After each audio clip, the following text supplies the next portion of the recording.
Now, I'm going to tell you guys right now, I've been to a Tekken TXT tournament or two, and I've seen these guys play some of the craziest Tekken. And by that, I mean they know how to take advantage of their opponent, and they're very brave with some of their call-outs. But I'm going to tell you right now, these guys have kept Tekken alive for years, and some of them, to my knowledge, didn't even have Tekken 7 when it came out. They were playing older versions of the game to stay sharp. فريق بيرو عندهم خبرة كبيرة مرة في هذه اللعبة، وفعلا كانوا يلعبونها قبل إصدار لعبة تيكن 7. راح ينافسون على المنافسة الأكبر لهذه اللعبة. هنا موجودين معنا ومتحمسين، راح نشوف أداء العالي اللي متعودين منهم دائما هنا معنا على المسرح. راح نشوف مستوى أسطوري ومباراة رهيبة.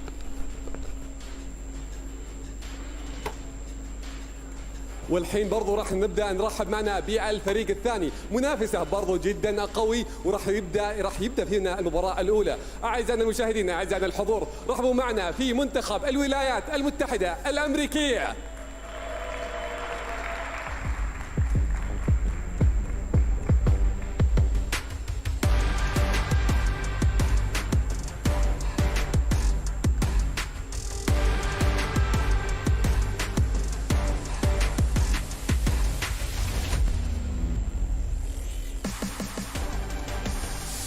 Yeah, the good old USA, man. Look, I'm very proud of my boys up there, and I'm definitely a fan of the Tekken they've been playing. Anakin, one of the best in the world, if you ask me. Joey Fury of the Love and Care brand, one of the best in the world, and one of the young guns, I like to say myself, young Joey Crush. These guys are some of the best from the USA. I can tell you that right now. معنا افضل اللاعبين تكل من الولايات المتحده الامريكيه اللي جالسين نشوفهم ينافسون على اللقب الحالي، وصحيح حتى برضو معهم الكابتن اللي تزيد خبرته اكثر من 7 سنوات وهو محقق الالقاب في هذه الرحله، وحتى برضو معهم لاعبين يافعين جالسين يسطعون، وصلوا معنا الى مرحله جدا بعيده في هذه المنافسه اللي راح نستمتع فيها وراح نبداها بعد شوي.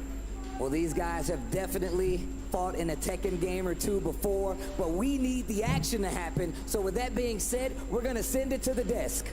هذا اللي جالسين نشوفه الحين، وفعلا راح نبدا فيها المباراه الحاليه. فاعزائي المشاهدين والحضور، متحمسين نبدا فيها المباراه، خلينا ننتقل على طول على المعلقين. Yes, we are here. Gamers 8, Saudi Arabia, the beautiful. Here we go. I am so excited. My name is Sam Nading, and I'm joined by Majin Obama. How are you, my friend? Bruh, I've been waiting for this all day. Here we go, baby. And look, like Sam, let's get it off the table, bro. You out there, I see you in your ivory tower in Europe. I see the things you guys say on Twitter. This is up, like, for you, how does this feel, man? You get to watch the Battle of the Americas. Like, what are you thinking when you see this team lineup? I mean, it's definitely. I mean, I'm trying to think who has the kind of scariest stare down here. Like, I mean, if I'm sitting in the Peru camp and I'm looking at those 3 boys ahead of me, I'm thinking this is kind of rough. But from the same, like, flip that around, if I'm sitting on the USA bench and I'm looking and I'm thinking about all the stats that Peru have already accomplished, I don't know, man. It seems it's a 50-50. I mean, I think if we take it just based, like, take all of the USA, like, staff that we have on here, take all of those guys out or whatever, and just put it down to raw Tekken play, I think we're coming up about 50-50 here. Yeah, and I like what Rip, Spag, and MYK brought to the table in terms of the conversation about the team lineup aspect of this, too. There's kind of a two-way mix-up on both sides, you know? Joey or Anakin could fulfill that boss leadership position, yep, which is worth the 2 points in the match setting. That's very important because, you know, like and on the other side, same thing with Abel, same thing with Sergey, right? Yep. And the problem is, like, dude, at worst, you just need one person on your team to step up really hard. Yeah. You know, and yeah, when you consider that, it's not like this is an adjusted Waseda style kind of format. So it doesn't mean everyone has to win on the same team, but at the same time, with this group, we got to talk about the group pairings, right? Yeah. This is Peru, USA, France, and Jordan in the same group. This is that 3-way fight between the Peruvian team, the USA team, and the French team. If it comes down to a tiebreaker scenario, you got to be worried about match differentials. You got to be worried about game differentials. So it's important for whoever steps up here to perform well. But first, we got to talk about the selector match that's coming up. Are these the 2 that are stepping up for it? Dude, this is about to be sick. Now, what's also interesting, too, is, man, I'm thinking about a character selection for this, you know? Because obviously the USA team, they all have that Jack DNA in them. But yep. I think I think what you're going to see, only one is going to be really fronting Jack this whole set. Yeah, and I mean, I think especially for the selector match here, I think you do want to take that Marduk into this for that super aggressive kind of, you know, it's only 2 rounds and you need to get both of them on the board if you want to kind of take that big advantage going into the actual best of 2 or best of 3, 3v3 format here. You know, another question I have, like, kind of lingering in the back of my mind, too, is Sergey obviously we saw him at the TWT final earlier this year. One of the players in his group at that TWT final, you remember, Joey Fury. Yes! Right? And in that set that they played, I mean, Joey had pretty dominant control for most of it. Yeah. He opened himself up to a lot of lows throughout the set, but he played with very, very high confidence levels. So I'm thinking when it gets to actual match play time, is that a matchup that Peru wants to challenge again? Is Sergey feeling like he's, you know, is he feeling like he's improved? Has he learned something in the 6 months since we saw that final? And he wants to take on Joey again? Are they going to try to play this matchup, Yomi, where they want Sergey to go up against him, or are they going to try to play it in a way to where maybe somebody else like Abel has to deal with him, or put a Barba Dorado up against him? There's a few questions there, because the thing is, this Peruvian team is super nasty, dude.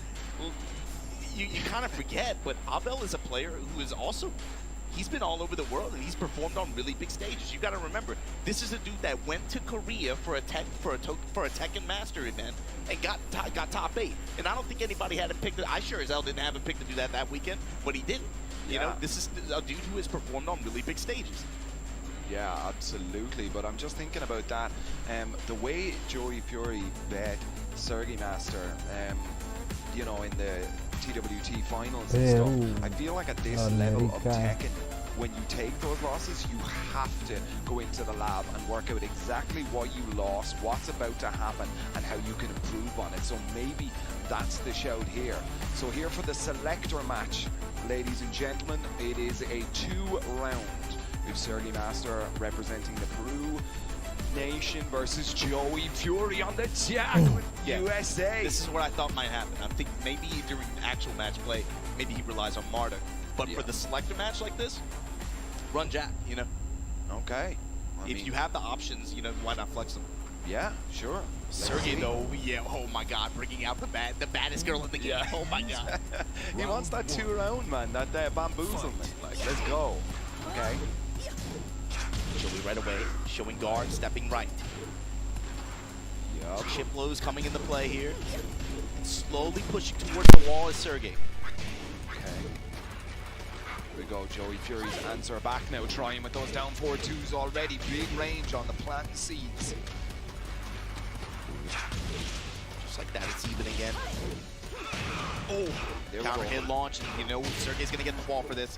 Very close already. Remember, guys, the first round win determines the side select for game 1 and game 3, and that might be it. Not just yet, but the full crowd. Sergey Master grants his team side selection for game 1, which is the opening, and game 3, which is the boss round. Yeah, this is a hard one. Oh my God, right into an uppercut. That's not. I was about to talk about Jack's tools in mid-range like that. Right into Zavina's uppercut like that. Kalau lawan cewek Joey nih. Fury. Armor. I don't know, man. Would Joey Fury pull up like a sandbag sort of strat here? Play really easy Baginya nggak maybe sempat take keluar down ya. the losses. That guy doesn't sandbag. I think this one just, he bet on Jack in the side switch match, and I think it just didn't work out.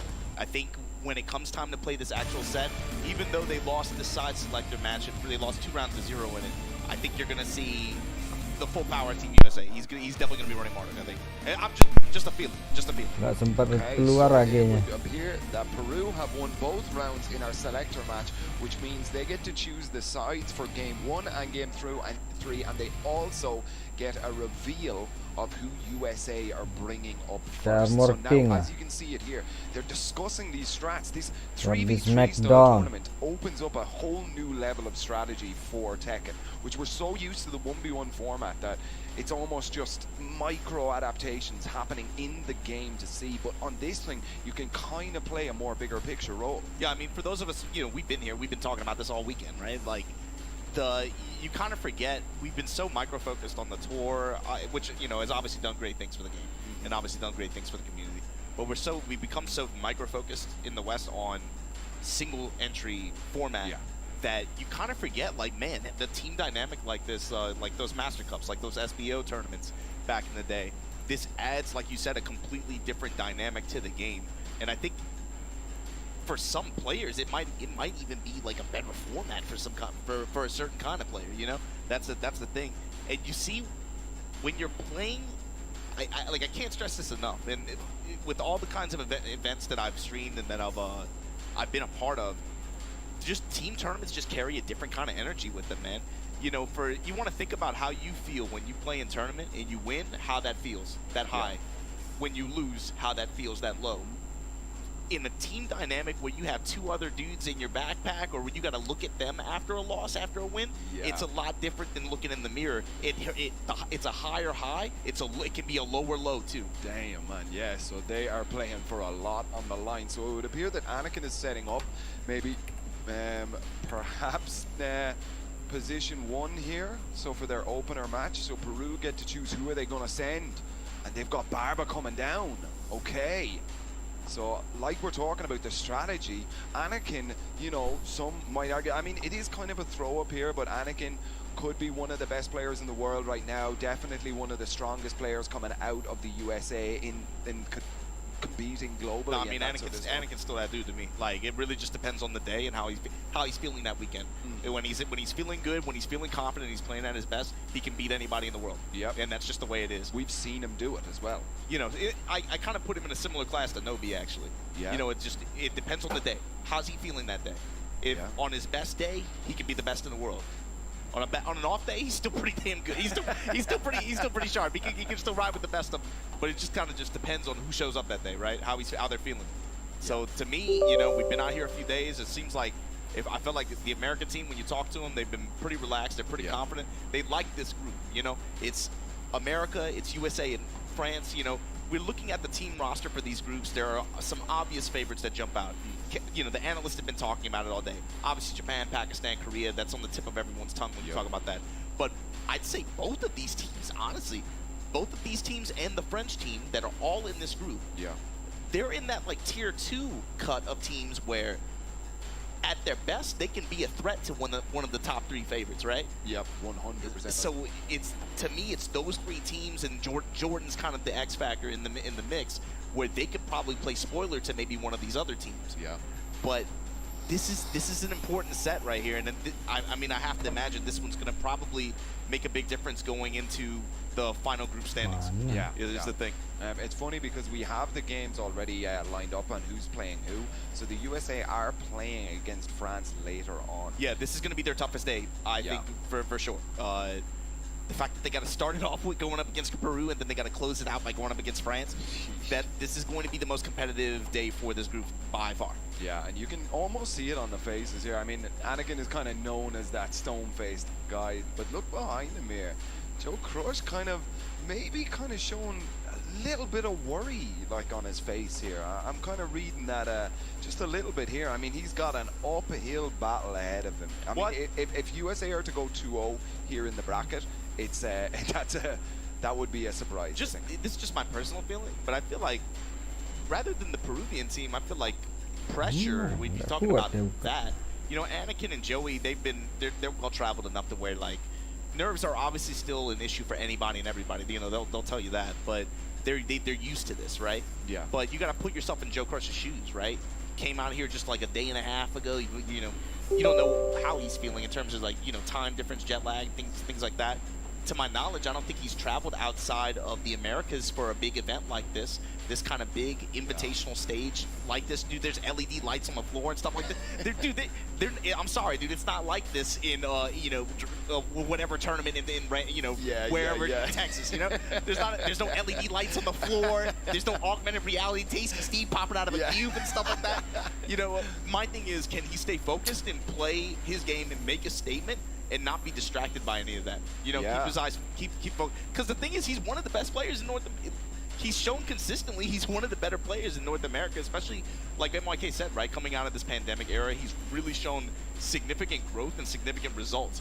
But now and this is a theme, I think, for a lot of players in teams, I would say, for this event, is there's a perceivable gap sometimes when you play people in Tekken and you play someone who is a few weight classes, above you in terms of skill and level and just game experience, you can perceive that gap. You can feel it in the gameplay. Like, man, I can't touch this guy. Yeah. His defense is too good. Whatever case. For a lot of the players in some of these teams, they're starting to hit that gap where, okay, you're the best in your area, you're the best in your region, but now you're progressing to that level where now it's not just about being an international competitor, it's becoming an international threat. Yeah. Yeah, and that's a huge difference now. I mean, it's so funny because the game has been out so long now. I mean, 7 years of a competitive game. 7 going on 8, dude. This game's old as hell. This is, it's nearly old enough to buy a drink, man, but But Barber bringing out the Colonel, going up against the big American machine. Ah, man, here we go. We're going to Abandoned Temple. Game 1 here. This is, of course, a character matchup Anakin's going to be very familiar with, but for Barba, man, season 1? Yeah, we're taking it back, right? Yeah, flashbacks though, 2017. Okay. Right off the bat, uppercut. Yeah, Trade punishes there. Dump truck at the wall. Oh my God, punishes the get up kick attempt.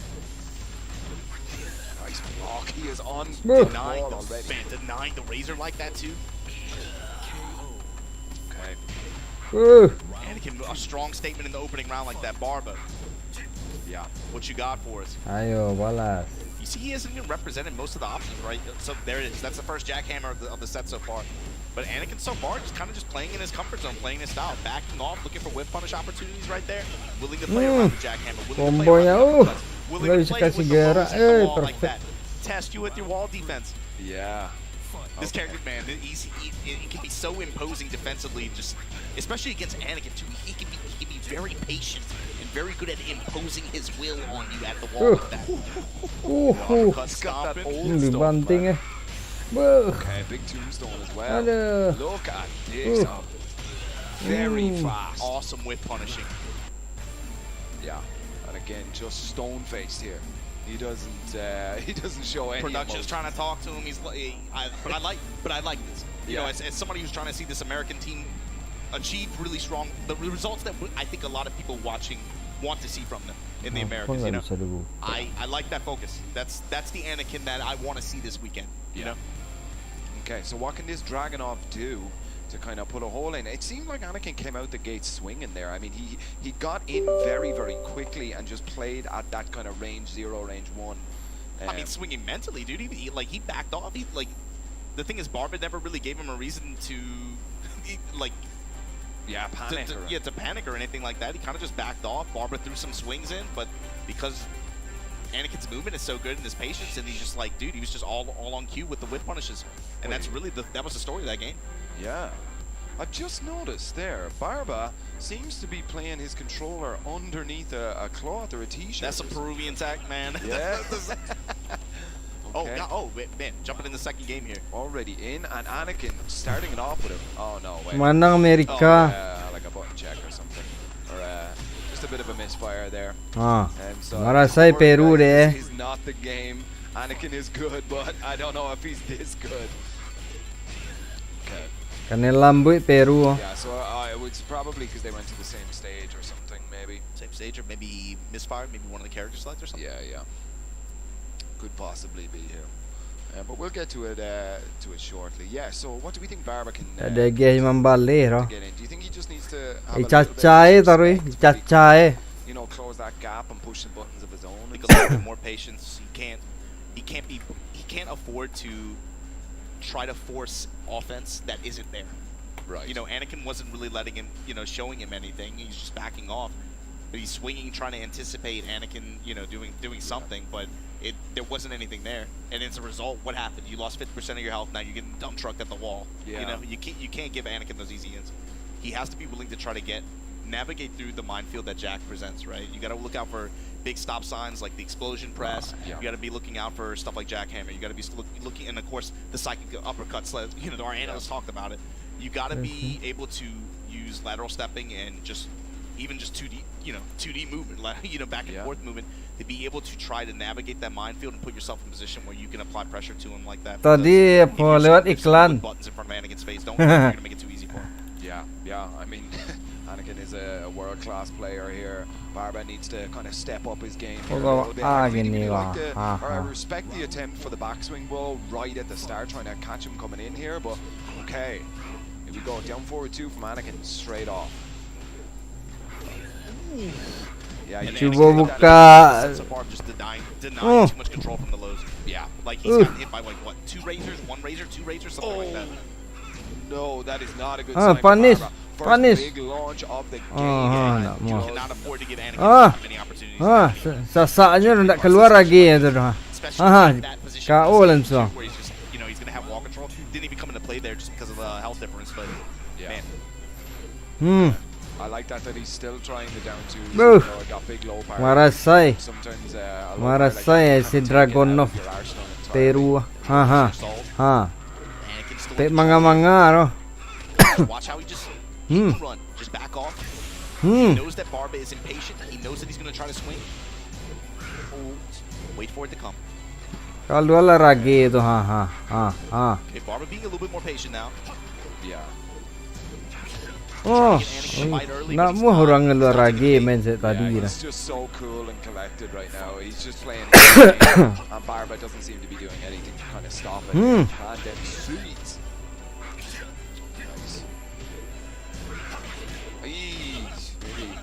Nice. Main combo ya sasak di bawah tadi. Marasai. Marasai Peru. No problem. Fighting out of Atlanta. And like we said before earlier, guys, lupa jurus ya. Tiba di galanggang lupa jurus. But in the event that there are ties, it comes down to match differentials in terms of games won and lost, in terms of sets. Stick rusak mungkin. You gotta think in this group. Guluang nonton ah.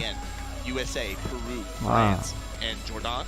I mean, the potential for something like that to happen. Aku Peru ah.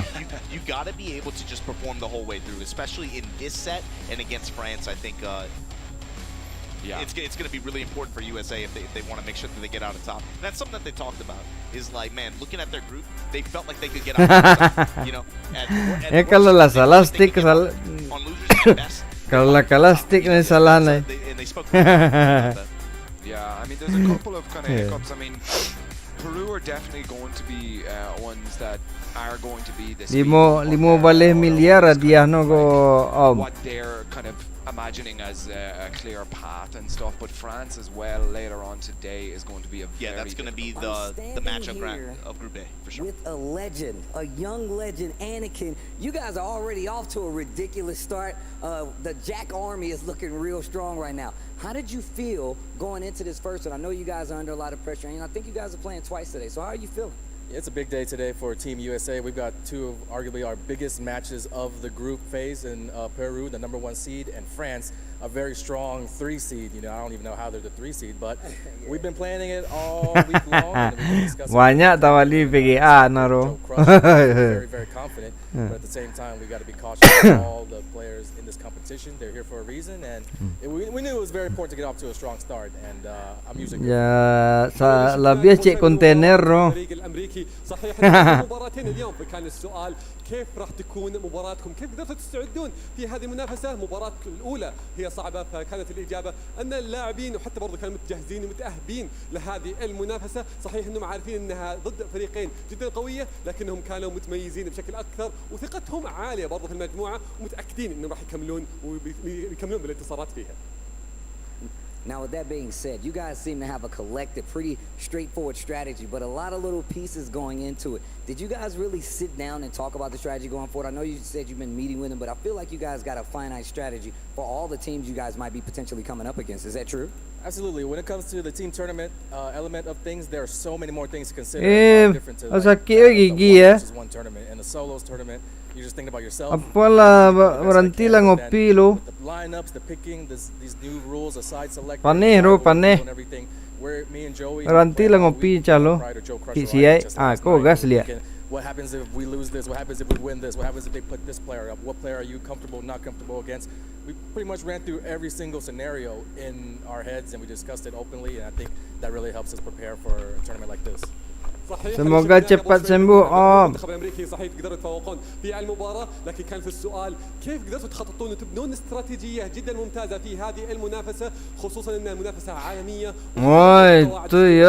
لكن الحين برضو كانت الاجابه كانت صحيح ان كنا متعودين على منافسه. Nak main phone Wak. هذه صحيح انه يبغى لها اعداد بشكل مختلف. Din phone kan tiba Abah kurang aku setengah sudah Wak. فعلا اداء اسطوري. اعزائي المشاهدين اعطونا احلى واكبر تحيه للمنتخب الامريكي. So I got one more question. I'm gonna let you get back to it. I was gonna say, man, you've been like in shape. You ran like a 15K or something like that. How does that go into like your gameplay style? Because I know a lot of people like, yo, man, we're gamers. We don't touch grass. You know how it goes. But talk to the people about that, because you've definitely changed up your lifestyle a lot, especially to get to this point. Yeah, it's not really the stereotype these days. Gamers, strong body, strong minds, what they say. I've been working a lot with the Red Bulls Athlete Performance Center out there in Santa Monica, and just really understanding how important it is to do everything outside of the game as far as physical fitness, nutritional fitness, and everything like that. And I've definitely seen the results. A lot of changes I've made to my game and my preparation this year. I'm really hoping that they pay off, and this could be the start of something great. Yo, you know I see it, and I'm a fan. I appreciate it. Just صحيح ان اللاعب نفسه تغير الاسلوب حق اسلوب حياته تماما من اول ما بدا يحترف في هذه اللعبه وفي البطولات، لكن برضو كانت الاجابه من اللاعب انه صحيح سيناريو او خلينا نقول حياته بشكل كامله كلها قدرت انها تتغير بشكل ايجابي اكثر. الناس ممكن تتوقع وخلينا نقول الصوره النمطيه عن اللاعبين انه دائما متكي يلعب، وحتى برضو متكنا في حجرته وخلينا نقول ما ياخذ وقت راحه ولا يستهمل ولا حتى برضو يروح يلعب في الرياضات الالكترونيه او رياضات حتى برضو تقليديه. لكن الواقع انه لا، انه يحتاج يلعب رياضه، يحتاج يهتم في بنيته الجسديه، وفعلا هذا اللي كان منه. ولكن الحين باقي معنا في المباريات الجايه فعلا اداء اسطوري وفعلا مستوى عالمي اللي وصلنا معنا في المرحله العالميه. مشاهدينا الكرام، تحيه ثانيه للمنتخب الامريكي على الاداء الاسطوري في هذه المباراه. With that being said, we're going to send it back to the casters for more Tekken action. والحين اعزائي المشاهدين باقي المباراه راح نكملها، وخلونا ننتقل الى المعلقين نستكمل فيها المباراه.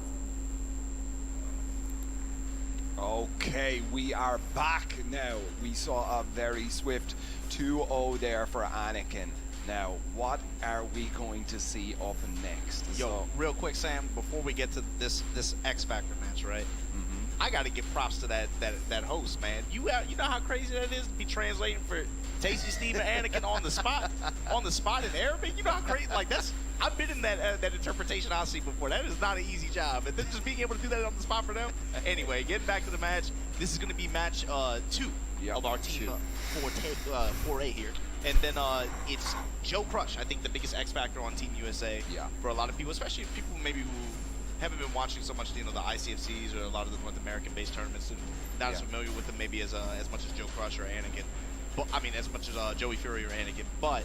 This is the big tell for me is, man, you saw Anakin, they put him up front like that. You have Joe Crush running second, so that means obviously Joey Fury is going to be the boss here, which, it's there's nothing wrong with that. I think that's kind of one of the strengths of this USA team lineup.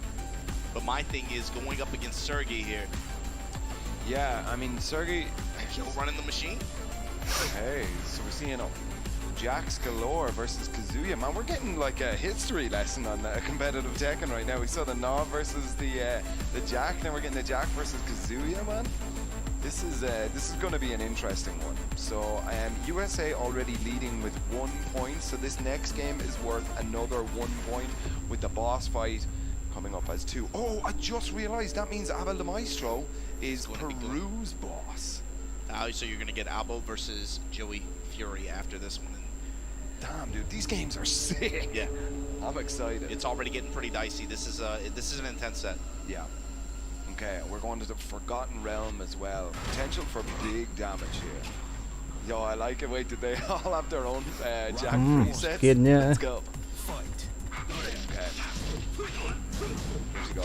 Sergey already stepping right side, guarding against Jackhammer.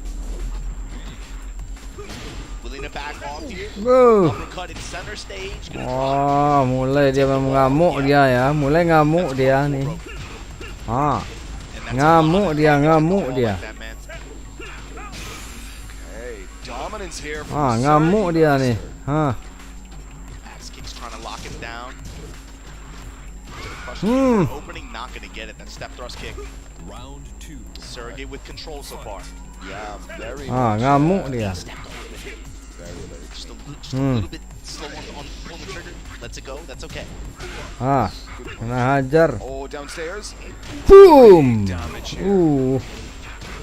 Ngamuk dia. Joe Crush can get the wall as well. Uh. And then shoulder into him, spring kick. Nice.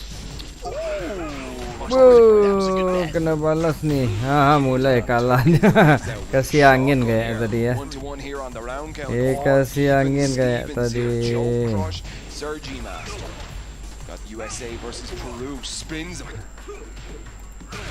In the hand, Dawson boot at the wall. Sergey KO. in range, steps right into that low kick, and now Joe Crush, okay. Yeah. With advantage here. Damn, starts the round. Starts with the raw upper. Gotta appreciate it. Oh, doesn't need it. Doesn't need that hit. See him checking for the crouch Yeah, grab. went for the crouch grab. Sergey gets up right away. Great little whip punish Uh. there. So smart, just a backdash out of the way of it here, and just whip perfectly. Doesn't get the wall there, but doesn't need it. 2-2 Ada lah, final kasih round. membalas dia ya, dikasih Finds kayaknya. low on the rollout. Big game here.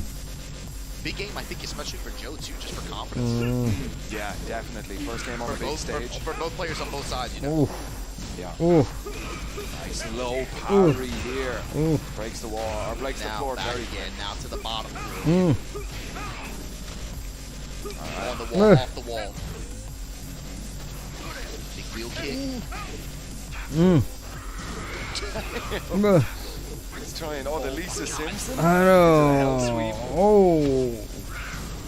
Plus range, where you going with the Pakai Joe? rage nggak dia nih? Mana ragenya nih? Gotta watch for that. Pro player nggak ada pakai.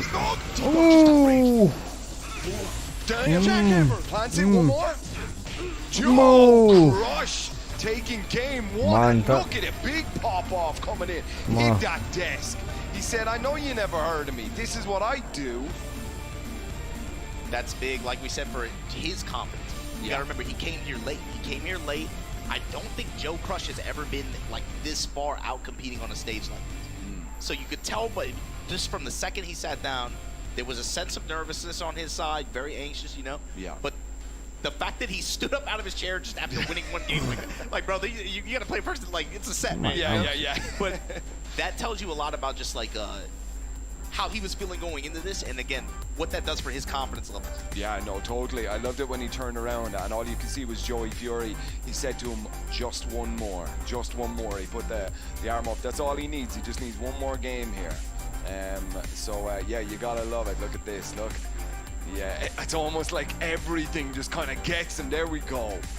Popping off.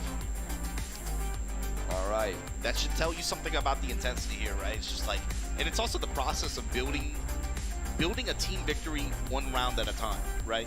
Yeah. You're not trying to like, you're not worried about what's far out in front of you, like, bro, worry about this set right here, right now, worry about this round. Every round to him felt like very intense. You can tell him just like pumping his fist and stuff like that after just round by round like that. Yeah, I mean, but sometimes that's what you need to do, you know? And I think it's very important for Joe Crush to stay in that mindset here of just take it a round at a time, a game at a time, you know? And look at the bigger picture stuff as soon as we get into it. But here we go. Game 2 now. As Joey Fury said, just one more is needed for Joe Crush. Sergi Master falling behind a little. Wonder if there's a character pixel? No, he's running cause. All right. Full committed.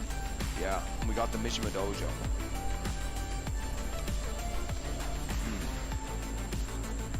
Okay, no floor breaks, but you know, a little bit of space to move around here. All right. Oke, masih pakai si Jack dia. Round 1. And they're off. Already. Ooh, he's trying some stuff here, man. Counter hit axe kick there. Masuk combonya. Just short of the wall. Running attack. Joe Crush trying to interrupt him. Flash punch combo. In the sweep. Low, running wall pressure here. Blast punch. Low jab. Low terus nih orangnya. Nih lagi. Wow, that was all Sergi Master's round. Out of nowhere, just a couple of right decisions there made by Joe Crush. Sam, were you looking at the player cam when that happened? No. Like, this is confidence. This is him building confidence in himself. Damn, man, he's got to be feeling great right now. Cross chop, blast at the wall. Just he's there. Oh, man. Marah saya. Lay on him? No, jump front, stop. Okay, Hellsweep's back out. Can Sergi Master switch it back on its head? No. Very swift. Down back one is just going to take him to 2 rounds. One more round, and he keeps trying that. Dikasih nafas Gun jabs, these low machine gun knuckles playing their role in this set too. A lot of chip damage and just interruption potential. Yeah. Okay. And now you're playing at this range with this oh my god. Wall pressure. Yeah, scary. Kazuya definitely not one of the characters known for having panic moves or kind of get off me tools. So Joe Crush playing this matchup absolutely perfectly here. But let's see, can Sergi Master get back in now? Kasih angin You lah. gotta be afraid. He made that incredible comeback in round 1 there. You have to finish your food. Don't leave any food left on the plate. Down forward 2. Kau ngamuk Kazuya nih. Baru dia lihat. Ini dia perlihatkan ininya ya. This is familiar territory. This is where a lot of this game in particular has been fought, and this is where things get turned around here. Joe Crush. Okay. Oh, he gets it after so long. Oh no, doesn't get the peel off the wall. Mana keluar kalah raginya. Last chance now for Sergi Master. Oh, there we go. We're up. Blue stuff spent. The one. Oh, he gets it. Joe Crush is off his seat. Down. Woo! That was sick. Who counted Joe Crush out? Who counted him out? Wow. The big thing for him too, I think, especially for Joe, is that that set, especially the way it went down, that is the confidence builder he needs. Yeah. I think. Yeah. Not even that he necessarily doubts himself on a regular basis or anything, but it's like unfamiliar territory like this, your nerves might be hitting you a little bit different, but when you sit down and play like that and perform like that against a competitor who has had a lot of has had more travel experience than you, you know, you can talk about the stages that Sergey has played on, where he comes from. You know, that's big. That's big to be able to do that for yourself, not just for your team, but for yourself. Yeah. Especially going into the sets that they're going to have later today. That's a big deal. Yeah, just based on that game right now, what we've seen from Team USA, they are a strong contender to make it into the upper bracket here going into day 3 after the group stages. Mana sih? And man, what a set! This was the wall pressure in particular. You know, talk about this dojo stage. How did Joe Crush just find the wall pressure like this every round? Every round, it was in that position that it would seem like Sergi Master had the life lead, but Joe Crush just had that sort of map awareness. He would find a moment where he had positional advantage, and he seized the moment every time. Took some big bets, and they paid off. And with that said, let's check out and see what Tasty Steve got to say. All right, well, USA in the lead here, 2-0. And it seems like we're getting a bit of a pattern here. You know, in the last set, we had the selector match going for the losing team, and then they, you know, lost the next 2 matches as well. What do we make of this one right now, lads? I mean, Anakin came out of the, you know, swinging right out of the gate. I mean, like, even during the interview part with Steve, too, he said that, you know, I think I'm good for the first game. I'm good for taking the first points as well. Anakin definitely showed up for that. No, I totally agree with that. I mean, it's really interesting that they've still stuck with the Jack so far. It really makes me wonder what the strategy is here, because I thought we would get a Gi somewhere along the way, but, you know, Joe Crush, he looked very good there. Yeah, and with Anakin going first, I mean, we were all talking about that one backstage. We were thinking, you know, why did Anakin go first? You would expect him to be the boss, right? But maybe, I mean, this is what just from my thinking, that maybe they're emphasizing the importance of winning the first game for momentum. What do you guys think? Yeah, and it's also a confidence boost as well, and we're definitely seeing that out of both the games, both the teams that we have seen up on stream so far. No, exactly. I mean, I think that, you know, the confidence boost and winning that first game really puts your team in a good mindset going forward, right? The crazy thing about the format, of course, is that they both won, but it doesn't really matter, right? Because obviously, if Joey Fury loses, we're still in a tie situation. Yeah, and now that we know, what the second match was, which we'll talk about as well, we know that it's going to be Abel the Maestro going up against Joey Fury for that final boss match. But let's talk about that second match that we just saw. The Joe Crush going up against Sergi Master. Sergi Master, who was the winner of the last Master event that happened in South America, right? MLK, you were there, right? Correct, so, yeah. But man, Joe Crush really turned up there. Yeah, Joe Crush, the first match was really, really close. There was a couple situations where it looked like it could really go Sergi's way, but then luckily, there was a moment where the Rage Drive whiffed and looked like Sergi was looking to low parry it. But then ever since that, it was a lucky break for Joe Crush. Got the game, he popped off like he won the whole thing already. Put both his arms like, yeah, that's right. I did it. Don't ever doubt me again. I think that shows that. Right there, this moment right there, the Rage Drive, Sergi looked like he was looking to block it, but then it was just barely out of range on the low part. So right there, the full crouch little mini uppercuts, that's one of Joe's favorites, and he made it work there. Sidewalked the wrong way as well, went right, and that's why the jackhammer hit. But yeah, I think the pop-off, definitely, because there's a lot of stress for this tournament. Big whiff on the Rage Drive. Huge. And a while standing 2 there to finish it off. I mean, Sergi Master definitely not going to be feeling good about that one. But as you said, Rip, does it really matter? Because the boss match is where it really counts. We have Abel the Maestro now going up against Joey Fury. What do we make of this one? This one's really, really interesting, right? I mean, from the characters here, let me ask you guys, what do you guys think Abel's going to go here? Is it going to be the Eliza? Ah, man, I think so. I think that we're going to go for Eddie. Because this is first to 3, right? The Eddie, from what I've heard, is the character that he's been going for. But the Eliza is the character that he took out Anakin with at TEKKEN World Tour Finals before in 2019. But it's a different kind of Jack. It is. It's a different kind of Jack. It might not even be a Jack. It might be a Marduk, right? I mean, we might get both. We might even get Fang Wei out of Joey. That's the thing. Joey's been playing so many characters. Lately, he's been focusing on the Jack 7 again, though, right? Like, he had Marduk for most of the year, but Jack 7's come back into the rotation. He looked fantastic. Obviously, TWT Finals, he made top 7 there. So, Joey's been in prime form the last few months right now. Obviously, picked up by FaZe. He's looking really good right now. But Abel is one of those guys that I haven't seen these two specifically play each other a whole lot. No, so yeah, Joey Fury versus one. Abel the Maestro. I feel like the Anakin pick may have thrown Peru off. We were talking about how maybe sending the weaker player to go up against Anakin would be a good choice because you leave your next 2 players for the boss match and the middle match. Right. Was that the right choice now, though, thinking with hindsight? I mean, did you maybe want to get off to a good start there to get that point on the board? I mean, USA losing the selector match sent up Anakin first, right? So it's like, that was the play. I think they really forced Peru, send up Abel right now. It's like, do it, because like if you save him for the boss, it might be too late. I think they may have been trying to avoid the Sergi Master versus Joey Fury match because that was a match that went in Joey Fury's favor very, very heavily. But you start thinking like that, I think that this is the kind of situation that will occur, right, Rip? I mean, even if you look at the way that Barba started off, right? They lost a point there, but it doesn't still really matter because the boss match can still tie here. If Sergi wins against Joe Crush, that still puts him in the lead, they win. But now, worst case scenario, you can still get the tie with Abel winning. So I feel like putting Barba against Anakin was probably still the better strategy. And Sergi was pretty close against Joe Crush. The games were close, but just didn't quite get it done, right? So now, pressure's on Abel to get this done against Joey Fury. And it's a lot of pressure in this situation because obviously they're down. They don't want to go down 4-0. It might happen. We heard Rive talking about how the first 2 matches going their way really put the pressure off him because losing the boss match now doesn't mean that you're going to lose the set. Right. It just goes to a tiebreak situation. And I'm thinking, I know Joey very well. You guys do too. Joey with no pressure? That's scary. That's a scary player to play against. But he can't take it too likely either because, like Rip said, TWT Finals. TWT Finals and the scores. The boss battle counts for 2. They could tie it all up here. Yeah. So Joey still got work to do. And if that happens, it could be a situation where Abel has to go again against maybe an Anakin for the tiebreak. That's not good either. Yeah, absolutely. Well, let's go over now to the stage to conclude this match. Peru versus USA. All right, we are back here now with the boss match. This is where it all comes down. Look at the pressure on Abel the Maestro's face. He's usually a guy, it's very difficult to read, but I can see it there, Obama. Dude, he looks the same as he always does. That dude always looks stone cold, except unless you're taking pictures or something, like he'll crack a smile. But this is an intense match, man. And I gotta apologize to Spag and Spag Rip and NYK. I called him Tasty Steve. That's my. You know I wasn't paying attention every rehearsal, man.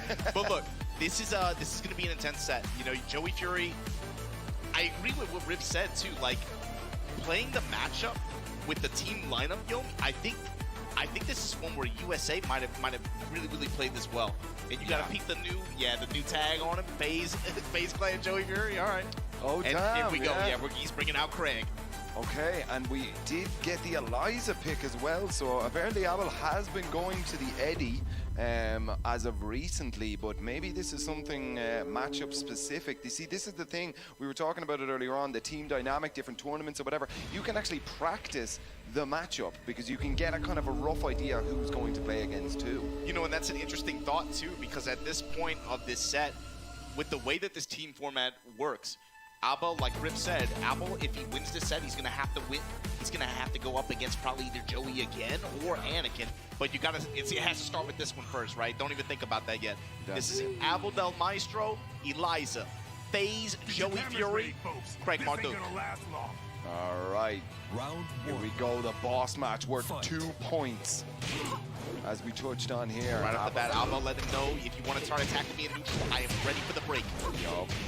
Ooh, doesn't get the last break, there. But there we go. Yeah, running the dive kick pressure, dive kick loops, trying to get a little bit of the extra carry out of it, a little bit of extra meter build.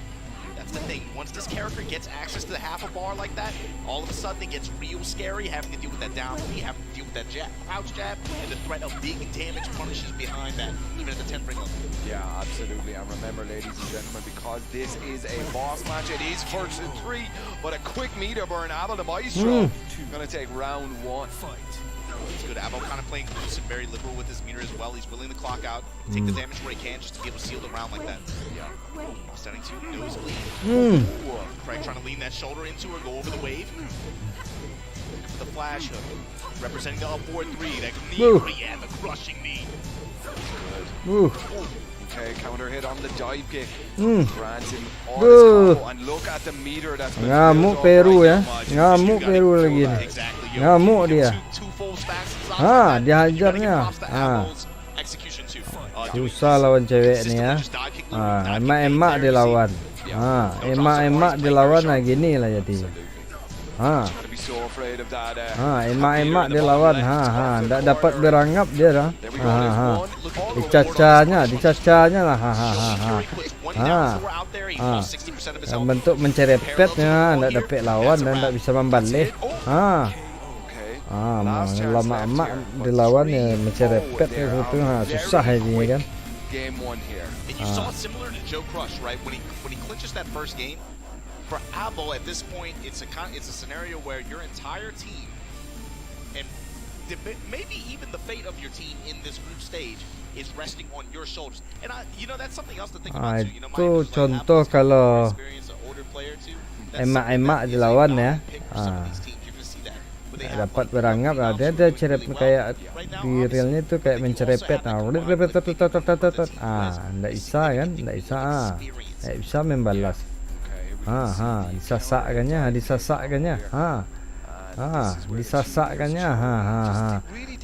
Sasakkannya ke dinding. Ini bahaya nih mak-mak kayak gini nih.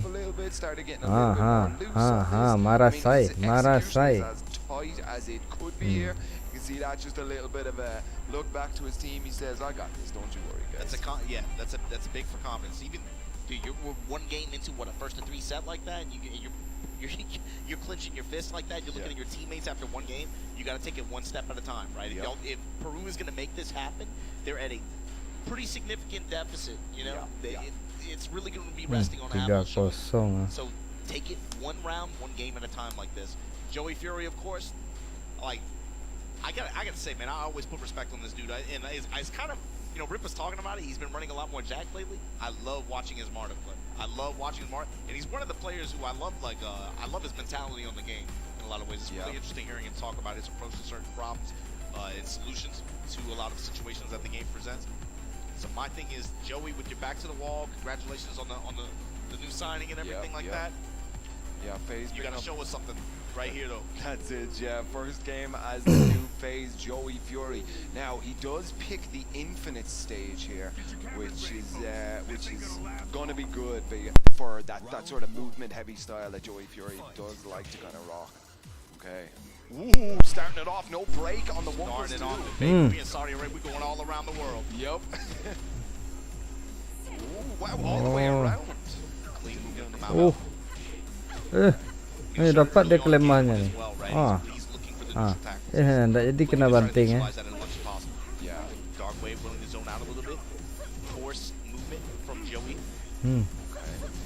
What I'm seeing a lot more from Joey Fury here is his jab. He's leading a lot with his jab. He doesn't want to let Abel get anything big started here. You see that? Showing a lot more jab, trying to work across that one in there as Berhasil well. lepas dan tak jadi pula kena bantingnya. Yeah. Abel chilling. Maybe trying to frustrate Joey just a little bit. Beuh. Breaks, and there's the knee for the explosion there. Ragenya keluar. Awas, ragenya keluar. Okay, a much more slower pace game. Only 5 seconds left on the clock as that round ended. Joey really slowing the dapat pace dia of his membalas, game down, ha? stopping Dapat dia all that caranya, slow ha? jabs here. Mak ni susah ni kalau dah. He is a player who is Oh, ya dapat dia klembannya roknya ya. Again, look at that bottom left of the screen. Di bawahnya terus roknya tu, bingung mak ni ya. like you said, Lihat dah, di bawahnya roknya nanti ni, kan? Mau nangkis apa nutupin rok? Itu utilizing these lows a little bit more this round. Ya, oke. Jump backs here. Tak dikasih poin kali ini, tak dikasih poin. No break. Game kali ini tak dikasih nafas pula kayaknya ya. A little bit of gap in the defense here of Abel the Maestro from Peru. Down jabs so scary now with the 2 full bars. Bos. Yeah, that's the thing. You see the whiffs in front of your face like that from the dive kicks, but you also step out of the screen. Dulu dia keluar ragenya. Kena rage dia. KO dah. Marah saya mak kali ni. Ni alah tu ibu alah.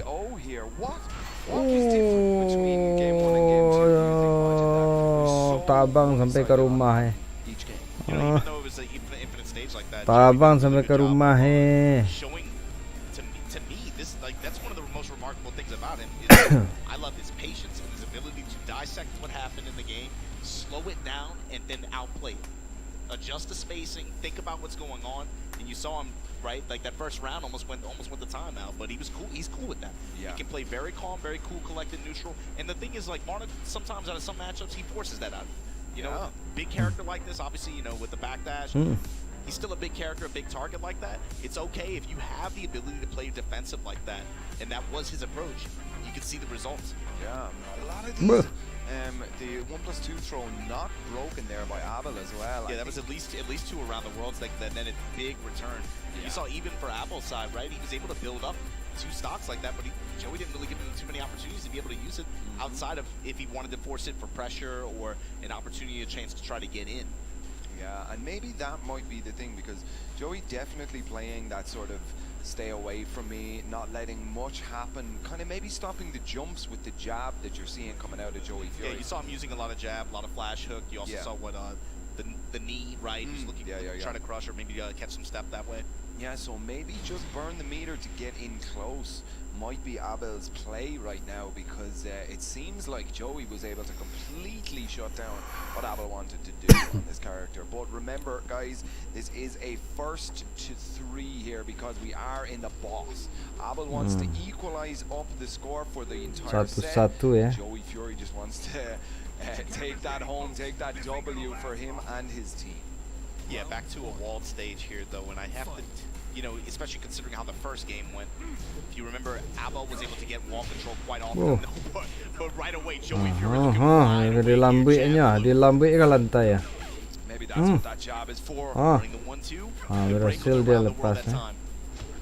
Elbow dunk, and then he backs off. Yep, just need Main bawah. So the Tuh. down forward 3, 1+2 Main bawah. headbutt there, but Abel, range. good recognition there. Padian selarok tu. Really good defense there. Oh, trying to get over the dark wave, didn't quite work. Sabar. Step. Counter hit. This is round 1 for dibalik. Abel the Maestro here, again in the lead in the set here. Jab. Ini kayak main low lagi balik. Main bawah dia lagi ni.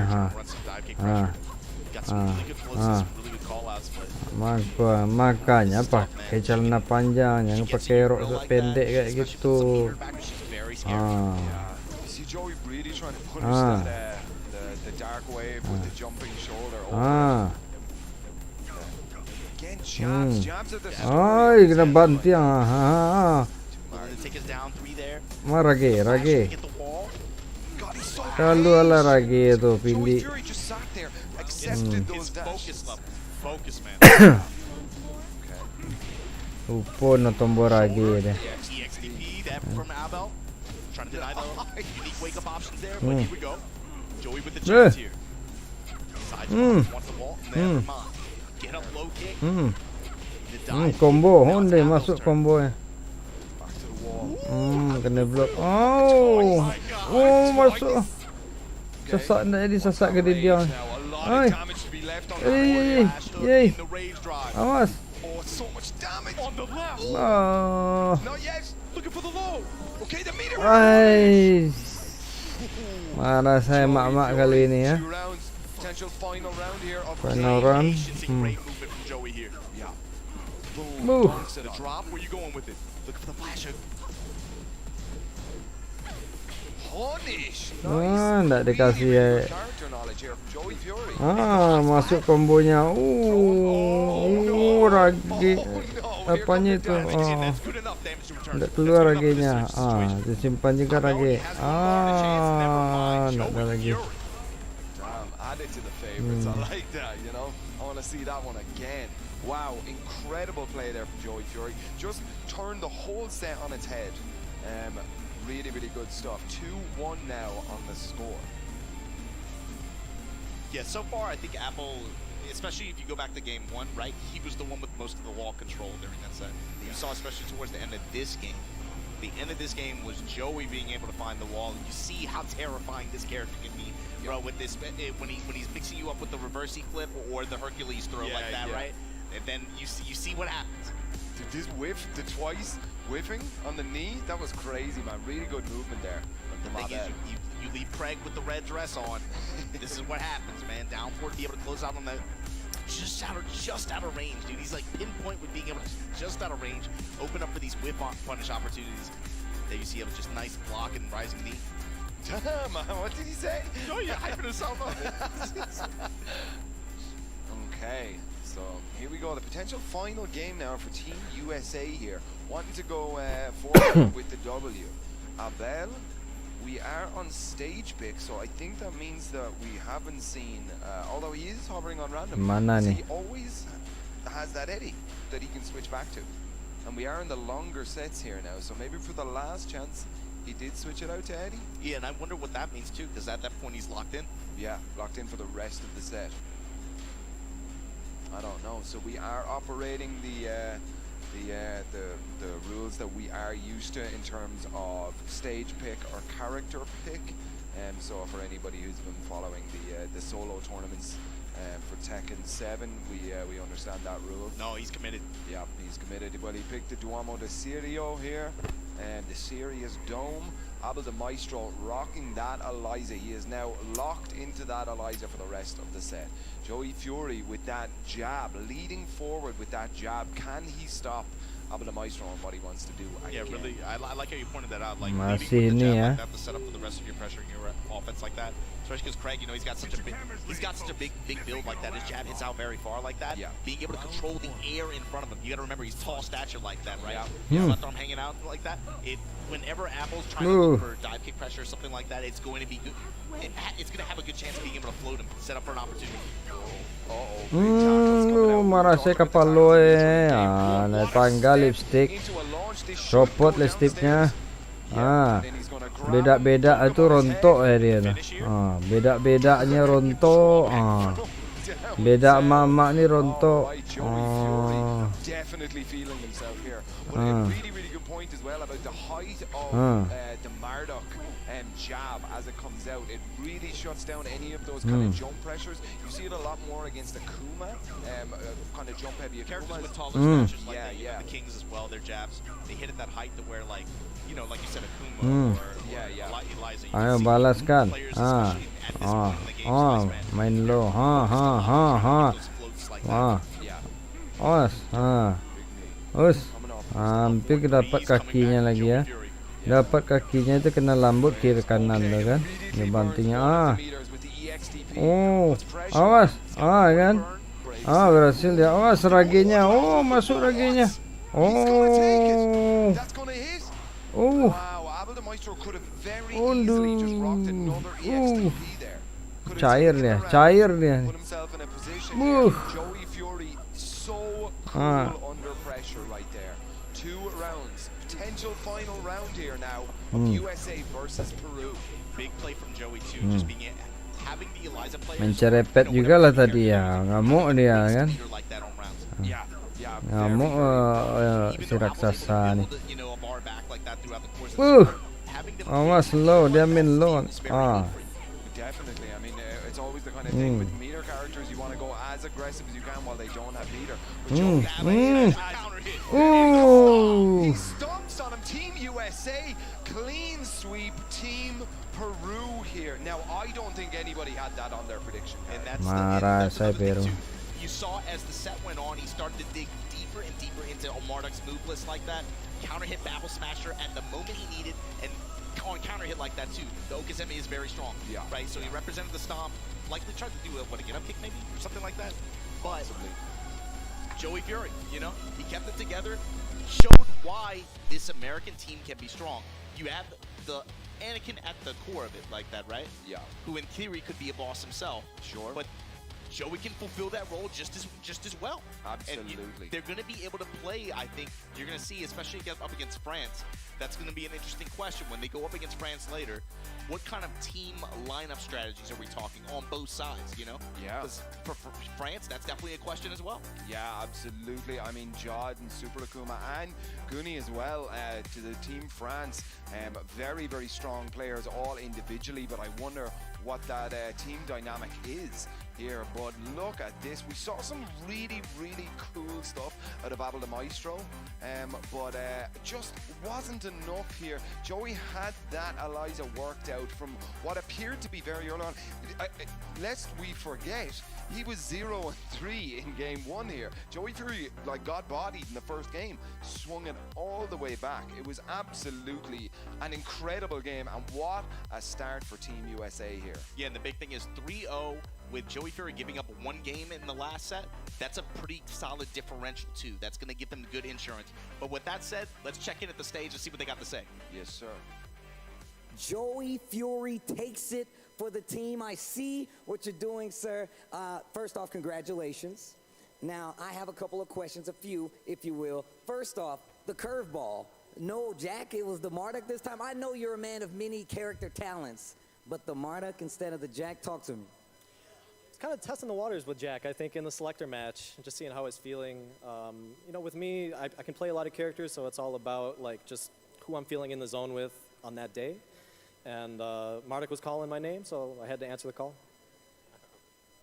صحيح اللي شفناه قبل شوي من مباراة المنتخب الامريكي ابدع في المنافسة. كان السؤال شوي عن اختيار اللاعب، ليش انه هم معروفين المنتخب الامريكي بشخصية جاك، لكن شفناه انه لعب في مارلك. هو قال انه اوكي صحيح انه كان ممكن يلعب، لكن حتى برضه هو كلاعب متعدد الشخصيات عكس الزملاء اللي باقيين اللي معه في المنافسة، لكن يقول السبب الوحيد انه مارلك كان يناديه وعشان كذا لبى النداء واختار الشخصية.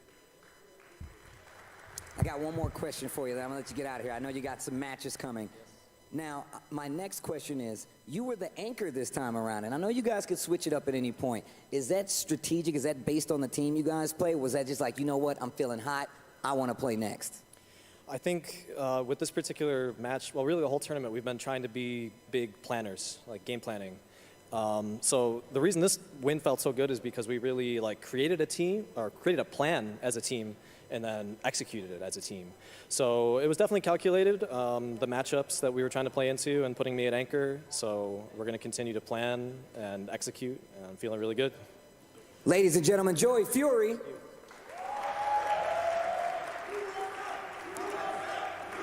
المنتخب الامريكي جالس يشجع هنا معنا في المنافسه. صحيح السؤال الاول اللي كان انه ليش لعب كانكر في هذه المنافسه، ولكن قال ان هم كانوا دارسين وجالسين يخططون لها بشكل مره ممتاز، شافوا بناء على الماتش اب شلون ممكن يكون في المنافسه، لكن فعلا قدروا ياكدونها بشكل مره ممتاز ولعبوها بشكل مره مثالي. فعلا اداء اسطوري قدموه المنتخب الامريكي. اعزائنا المشاهدين مره ثانيه اكبر تحيه للمنتخب الامريكي على هذا النصر الاسطوري. Now, We're going to see what they have to say in the studio. الحين أعزائي المشاهدين خلينا ننتقل إلى الاستوديو التحليلي نتكلم تفاصيل المباراة ونستعد لكم للمباراة اللي بعدها. Thank you very much, guys. Another match and another clean sweep. USA taking it over Peru 4-0. I don't think anyone would have predicted that one, guys. Not that way. Not with the clean sweep, I don't think so. Yeah, I think you're right. I mean, Joey at the end right there, it looked like it started off a little bit rough with Abel versus Joey pick. And then we're like, you know, Joey in the interview, I thought he brought up a great point. Test out the Jack now. What day is it? You know, I have two really strong characters. I got to see what character is hot today. Yeah, I mean, there's actually a lot to unpack there. So Anakin going first, we were thinking about, is this the right decision? I guess with hindsight, we know that it actually was. You know, they gave the momentum to the rest of the team. Joe Crush then coming in, and there were a lot of questions about Joe Crush, right? People saying that he maybe shouldn't have been in the team, or, you know, there's a bit of a disparity between the strength of Joe Crush and the other two. But he did his thing, man. He took out the captain of Peru. Yeah, Joe Crush obviously going up against Sergey Master.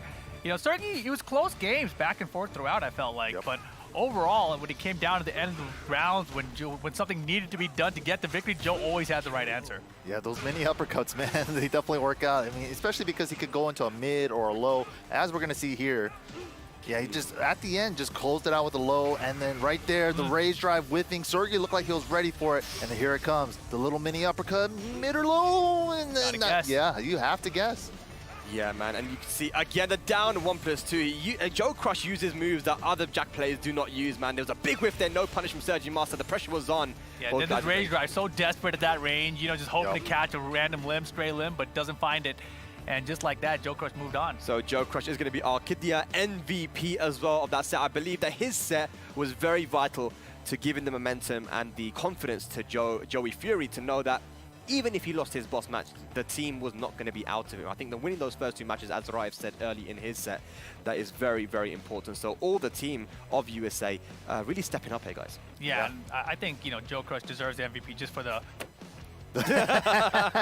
Dude, even after the first game, he was like, yes, you know, like that type of energy pumped, is man. infectious, Yeah, you know. And you know what's the craziest part too? Joey Fury, during the interview, they were saying that they were planning and executing and stuff. And that's the crazy part. Joe Crush showed up last night, last minute. He was the last one here. So it's just the fact that they were able to, you know, come together with a plan and be able to do all that. Very well done. He dealt with the pressure so well. We know that Joe Crush has come from online, you know, the ICFCs and stuff, and, you know, maybe he felt like he had a lot to prove here. That's why we saw the pop-off that we saw, because he's like, you know what, you guys are all counting me out, but here I am. I'm the one that took out the team captain of Peru. I've done my job here. Do not sleep on me. And I feel like that's going to be the story for a lot of these matches here at Gamers Day. I feel like there's a lot of teams and players that are maybe being slept on a little bit, right? Yeah, absolutely. I mean, Joe Crush, that's always the stigma, right? It's just like, oh, he's just an online player. I don't want to just be heard as an online player. He's here to prove it. He showed it. Right, well, let's have a look at the group standings right now, because there's been some matches happening on this main stream and some on the B stream as well.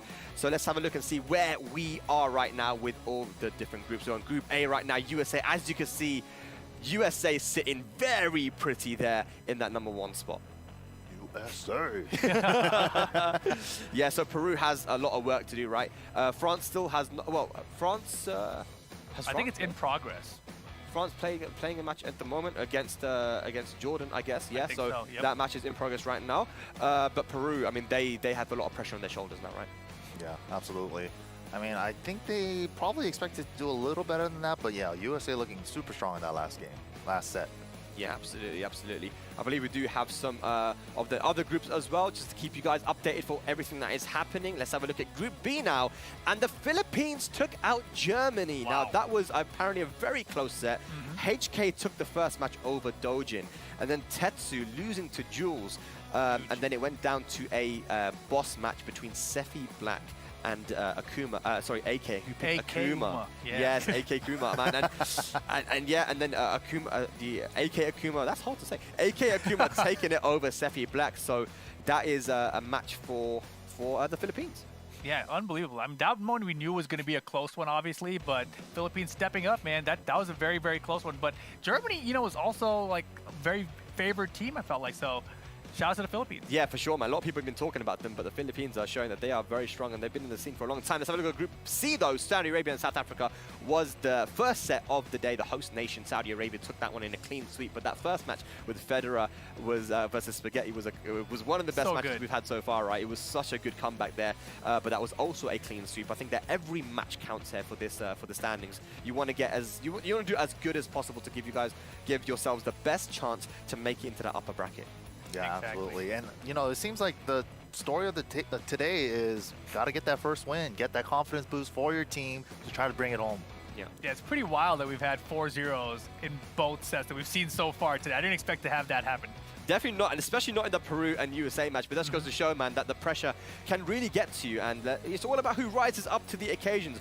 But ladies and lads, we are going to go on a short break, and when we return, more amazing matches coming up here at Gamers 8. Don't want to miss it. Those internet people, though.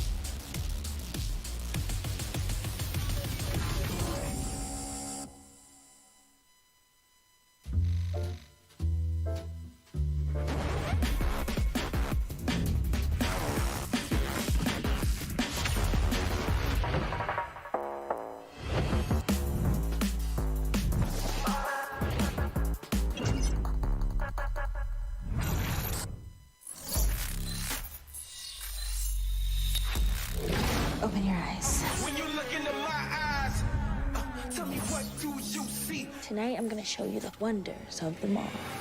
Hey, I got nothing to lose. I got nothing to lose. I need warriors. So is this what you want in? You wanna walk? Show me what's up in. Now we ready to bust in. Take everything, leave them with nothing.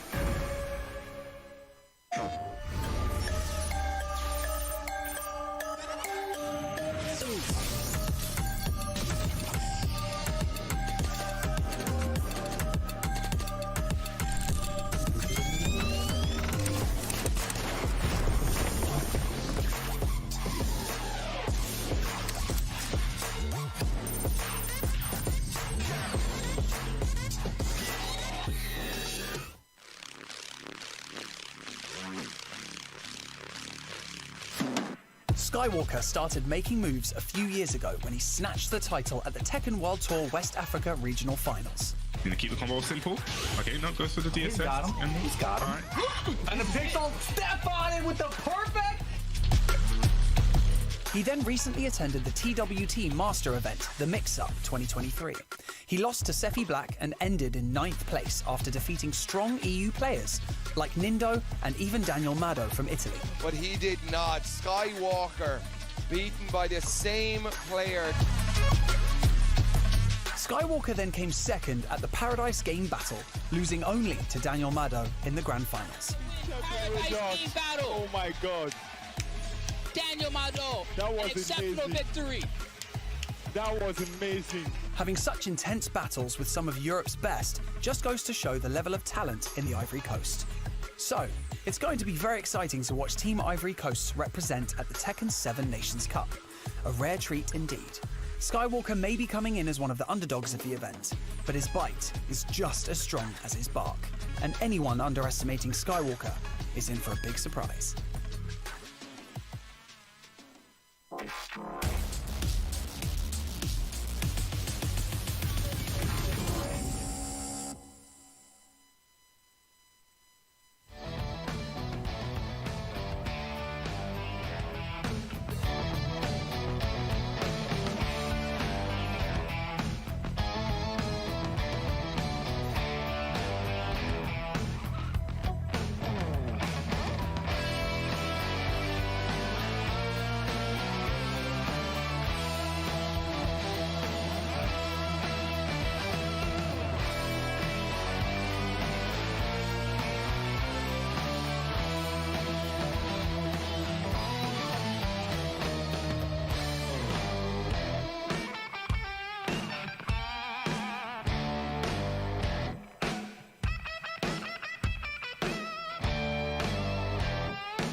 Ladies and lads, welcome back here to Gamers 8 for the Tekken 7 Nations Cup. We've had 2 matches so far, and both of them have been clean sweeps for Saudi Arabia and for USA. Probably not expected, but either way, we have some more amazing matches upcoming. And this time I'm being joined by Margin Obama and Bloodhawk on the analytics. How you guys doing? What's going on, everybody? Man, I'm not used to this high altitude like this. They got me standing on a box like Rick's down here, but what's going on, y'all? Spag, you've been killing it. Bloodhawk, I'm happy to be up here with veterans like you guys to bring you this next match. No lie, look, we both American, we bias, you bias, but we can get that off the table. Yeah, of course. The America, in that group specifically, you got Peru, France, USA, all kind of vying for that top spot. Obviously, they have their most important matches, the USA team today. They just finished one. But I've been looking forward to this set pretty much since I saw it on the schedule. Ivory Coast going up against Australia. Ivory Coast versus Australia. Australia, not a team that has really had a big opportunity to show what they're made of in the world stage. In 2017, they were grouped with Asia on the Tekken World Tour, so that was really difficult for them to qualify. And over the years, you know, it's been very difficult, you know, having talked to them. They say that it's quite difficult for us to actually travel to events because we're so far away, we're so disconnected from the rest of the world, right? And their main competition really comes with playing New Zealand online and stuff. So, you know, having a master event there really does help, but they don't really have the biggest opportunity. So this is a massive chance here to beat one of the underdogs that people are talking about a lot, like the Ivory Coast, right? Yeah, 100%. I think Australia is underrepresented. You know, Yagami at TWT finals last year underperformed to his expectations, and I'm sure lots of other people. And I'm sure he's hoping to redeem himself here. But I said it in the pre-show, Ivory Coast, they're my sleeper pick to make top 4 in the bracket. So I'm like, this matters a lot for both these teams. This cast of these characters too. This is going to be a fun team to watch just because of how explosive. I think I love the character selection here. I'm a little biased, don't get me wrong, but right. When you got what Skywalker brings to the table, and I love having a veteran and who relatively, you know, low key, really strong player who's been playing for a long time in the ACON. That's to me, I'm looking forward to watching this guy play. He's a different style of late player. Yeah. He's an old school player. He's been around for a long time, so he'll bring that kind of calmness to the team, right? And that knowledge and wisdom. So yeah, for sure. Yeah, and then Australia, a relatively young team, they don't necessarily have that veteran there to like right the ship in case like, you know, people start getting nervous or emotionally like, you know, damaged, like if they take a bad loss at some point, a round doesn't go the way they want. So it'll be interesting to see a young team versus also a young team, but having a veteran at the helm. Absolutely. Well, ladies and lads, let's get over onto the stage for our team entrances. Ivory Coast versus Australia. Guys, welcome back. Nations Cup well underway. Lots of Tekken 7 left to be played here. Man, are you guys still enjoying yourself? Give me a little noise out there so I know you're still with me. Oh, that's a lot of noise. That's a lot of noise.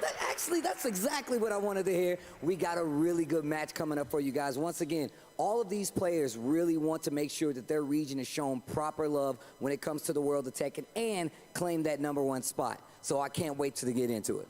ما زلنا في هذه المنافسة العالمية للعبة التكن 7. عندنا كل المنتخبات يبغون يبرزون منتخباتهم هنا بأفضل صورة ممكنة. فرح نبدأ على طول ونبدأ نرحب في المباراة اللي بعدها هنا على المسرح بعد شوي. Now let's get to our next team. Guys, make some noise for Australia!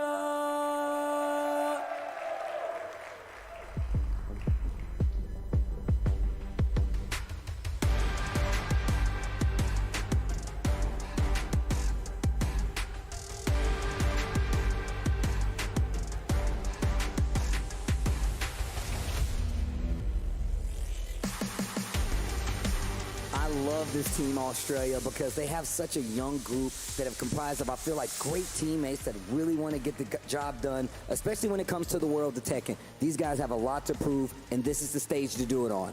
هذا مكانهم فعلا لابراز مواهبهم العالميه اللي وصلوا معنا المرحله الحاليه، تفصلهم مباريات، يحتاجون الانتصارات، يحتاجون يجمعون النقاط في المجموعه، فعلا منتخب عريق، منتخب قوي جدا، راح نستمتع في المباراه اللي راح يورينا اياها بعد شوي، الاداء الاسطوري اللي وصلهم الى المرحله الحاليه، هذا دليل على جداره اللعيبه وجداره المستوى اللي جالسين يقدمونه. والحين اعزائنا المشاهدين برضو راح نرحب في المنتخب الثاني برضو معنا على المسرح منافس المنتخب الاسترالي. اعزائنا المشاهدين والحضور اعطونا تحيه لمنتخب ساحل العاج.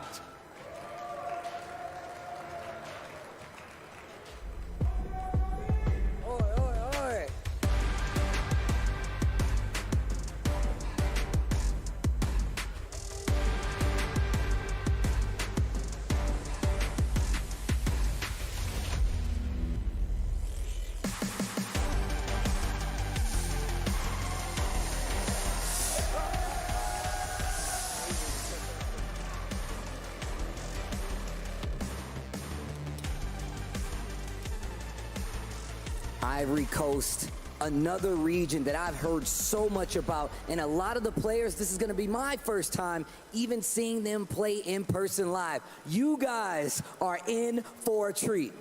دخول المنتخب بالشكل هذا وحتى برضه البوز اللي اعطونا اياه دليل على ثقتهم والمستوى الاسطوري اللي راح يورونا اياه في هذه المباراه، صحيح وصولهم للمرحله هذه دليل على جداره المستوى العالي اللي يقدمونه اياه في هذه المباراه، راح نستمتع فيها بشكل جدا عالي. Now that you guys see the two teams here before you, we're going to get to the next match. Let's send it back to the casters. بعد جاهزية اللاعبة وهنا برضو موجودين معنا على المسرح أعزائي المشاهدين، خلونا نبدأ المباراة وننتقل على طول على المعلقين. All right, let's have it. Welcome, ladies and gentlemen, coming at you live from Gamers 8. It's me, Ayano, and with me is Markman. How you doing? I'm doing great, feeling good. We are in for such a treat. Get to see an epic showdown here between these two teams, Australia and the Ivory Coast. You know, I was just in Australia for Battle Arena Melbourne a few weeks ago. I got to see the passion and the players from that wonderful community. But of course here, they're going up against the Ivory Coast, who I feel like a lot of people are rooting for them. They have the underdog story, but they have some legendary experience under their belts. TEKKEN is one of those players that's been around, been able to play at many, many tournaments around the world. I remember him during the Tag 2 days doing so well against some of the top players from around the world. So excited to see his play, and of course his Lei Wulong, Skywalker, an amazing law player. We have Xiaoling as well, who could mix it up with a number of characters, but most recently seeing a lot of his Master Raven action. But Yagami and the rest of the guys from the Australia team, not a team to underestimate either. So I think this is going to be a match where these guys are really fighting to showcase not only their pride, but really showcasing how well and how deserving they are. Yeah, that's the interesting thing about this matchup as well. Like, up until now, the matchups that they've shown, we've had at least one team where, like, on an international level, they're very well known. You have, like, players that are already very popular, already very seasoned, and people can tell you their win record, loss record, characters played in tournaments, all of that, no problem whatsoever. But like you said, in comparison, we have Australian Ivory Coast, where you haven't seen a lot of representation from them, and especially not from these players.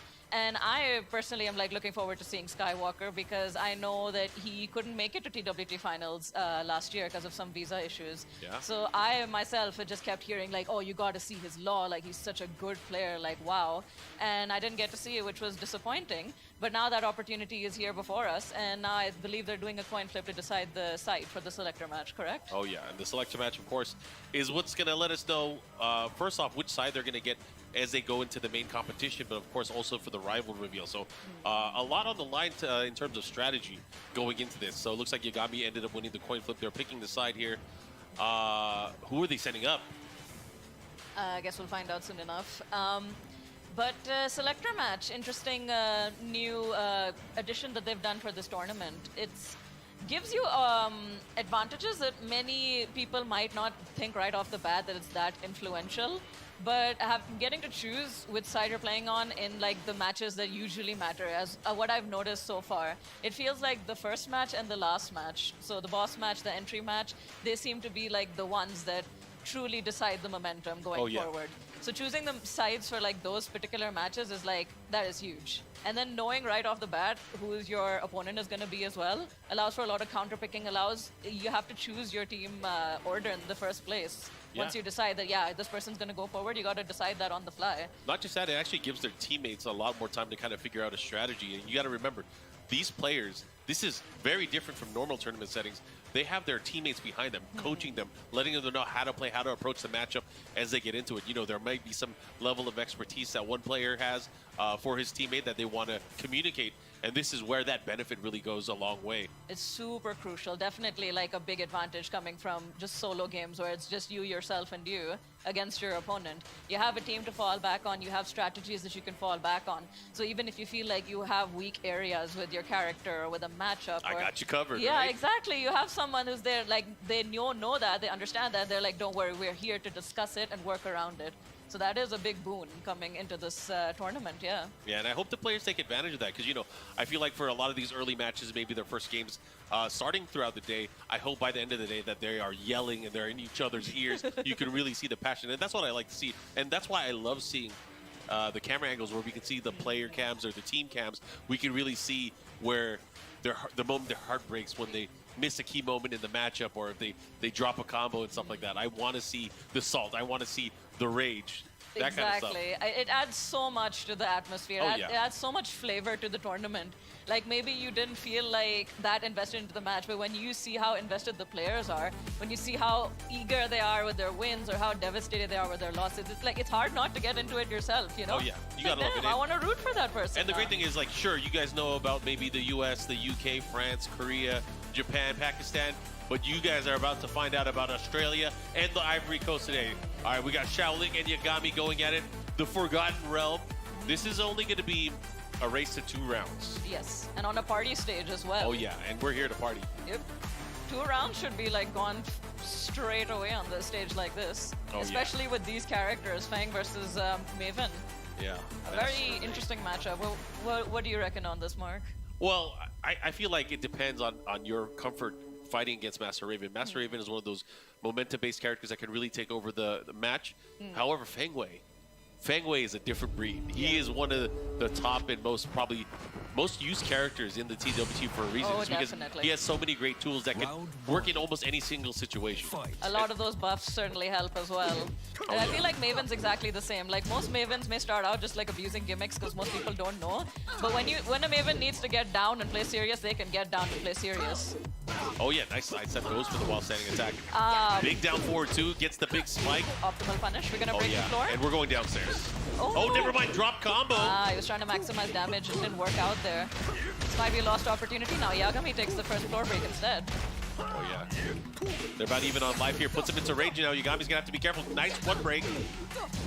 All right. And Shaolin playing so clean right now. Nice. Out-neutraled him, out-poked him. So he Yeah. gets the first round. Yeah, first round and the stage, or the side pick. Yes, the side pick. As they go into it. So this is obviously a big advantage already. But it's not over yet. They still have a chance to clean things up even more and get even more advantage. Beautiful. Beautiful. Maximum damage right there. Goes for the Oki immediately. Oh yeah. Now Yagami's gonna try to figure out how to get out of here. Oh, Or not. nice G-clef. The follow, he unfortunately missed the follow-up there with the backturn kicks. Has the corner there, sidestep 4. Big damage. Nice. Ooh. Clean. Yeah. Clean sweep from Shaoling right there. Earned both advantages first. He made it look really easy.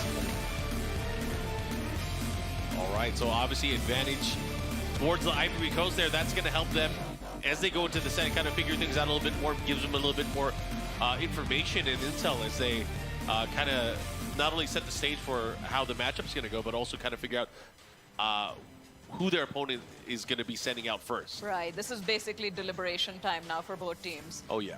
Team Australia seems to have lost like both of the advantages, unfortunately, but there's still a lot of strategy that they can do to make it work. Oh, yeah. Because they can still choose the side for the middle match, and they can basically dictate like how the first match is going to go when they decide who they send forward. That's why the first game, when these guys go into it in the first match set, is so important. You have to win that one. You have to come out guns blazing. Definitely, definitely. It seems they've decided who they're going to send out first. They came to a deliberation very quickly. Meanwhile, it looked like Ivory Coast was still thinking about it a bit longer. Yeah, I think Ivory Coast is still deliberating. Is that Akon that they're sending out, or is that Skywalker? I can't tell. I believe that's Akon. The player names will let us know later on as well. But yeah, so they decided to stay on P2. Interesting. You know, it's very interesting because I know most Tekken players, they're like defaulting to P1 most of the time. Yeah. It's like the familiarity thing, you know, like the game by default puts you on P1 anyway. Yeah. But learning how to play both sides is a huge advantage in situations like this in tournament especially. Ambidexterity will help in a long way, not just for Tekken, but in real life as Oh, well. yeah, definitely, definitely. Being comfortable on both sides is obviously very, very important. I feel like for a lot of people like P1 for inherently game system stuff, there's traditionally been more advantages for the player one side in terms of sidestepping, getting around certain things. Right. So a lot of people tend to gravitate towards using that side. This is basically to let people know as well that like even something as simple as picking a side can determine so much in how a game can go. Because even if you take away like, oh, I'm more comfortable on this side, so a player might choose that. Oh, yeah. Even in game, there are like so many like micro scenarios and stuff like that where like it most definitely depends which side you're on. There's some moves you can't even sidestep unless you're on the other side. So it's very crucial. Oh yeah. Tons of things to factor in, to think about as they go into the matchup, and you can only imagine how that much more difficult it is for these players because they have a lot on the line going into this tournament weekend. Yep. Going in for a very big prize pool, and they don't have a lot of time to discuss things either, not unless they want to use a timeout card specifically. So you have but to you only make got one of decisions on the those. fly. You only got one of those timeout cards. Exactly. They have to be really good at making decisions on the fly, and important decisions too. Now, this could like very well determine like the outcome of the set. All right, we will be getting into it shortly enough. We'll be going into character select soon enough. Now, These first two match sets are going to be a race to 2 games. So it's going to be 2 out of 3. And of course, the boss set is going to be a 3 out of 5. yeah, we've So got to make something all to the keep difference. in mind. Each one of the first match sets are worth 1 point. So you have to remember that. And then the boss match is worth 2 points. Exactly. I mean, it is a boss match. It should be worth more just on the basis of it being a boss match. Yeah, more points, more games overall, potentially. All right, so we're getting into it. Skywalker versus Bobby. All right, so we're getting to see Skywalker right off the bat, the player I said that I really wanted to see more of. Yeah. I've only really heard like good things about him, and I know that he's primarily a law player as well. So I think maybe He is definitely a law specialist. He has a lot of interesting ways to set up very, very powerful tactics with law. So I mean, if you watch the way he sidesteps and sidewalks, really finds a way around his opponent, takes full advantage, he'll go for the junkyard on their back, go for a full combo.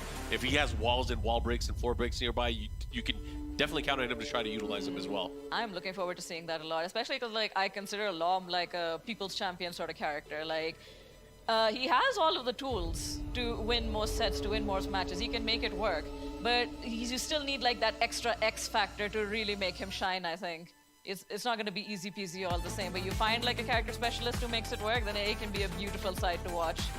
Agreed. Watching all the damage rack up, and they go to an infinite stage from random select. So Bobby, I know, is a Master Raven player primarily.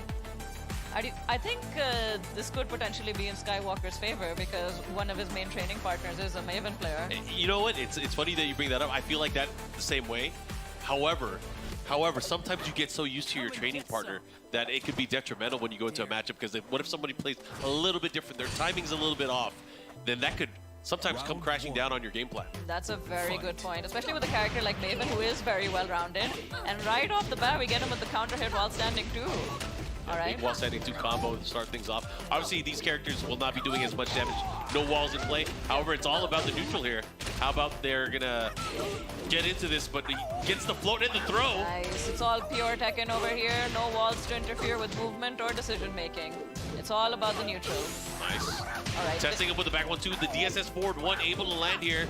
All right, nice. No need to. Nice. I like that from Skywalker. He played a little patient near the end when he got the life lead. He's like, yeah, no need to rush in. This is like an easy win if I just stay patient and take my turn when I need to. Nice. And of course, Skywalker already starting to sidestep left. At the right range here, trying to deal with Master Raven out of the sky. Able to, oh my gosh, he's partying. He's hella partying right now. He's all about the jumps and flips right now. You love to see it. He's feeling himself. Oh yeah, one more hit could do it here. Bobby's in the red, and he has to be careful just like that. Skywalker running to a 2-round quick lead.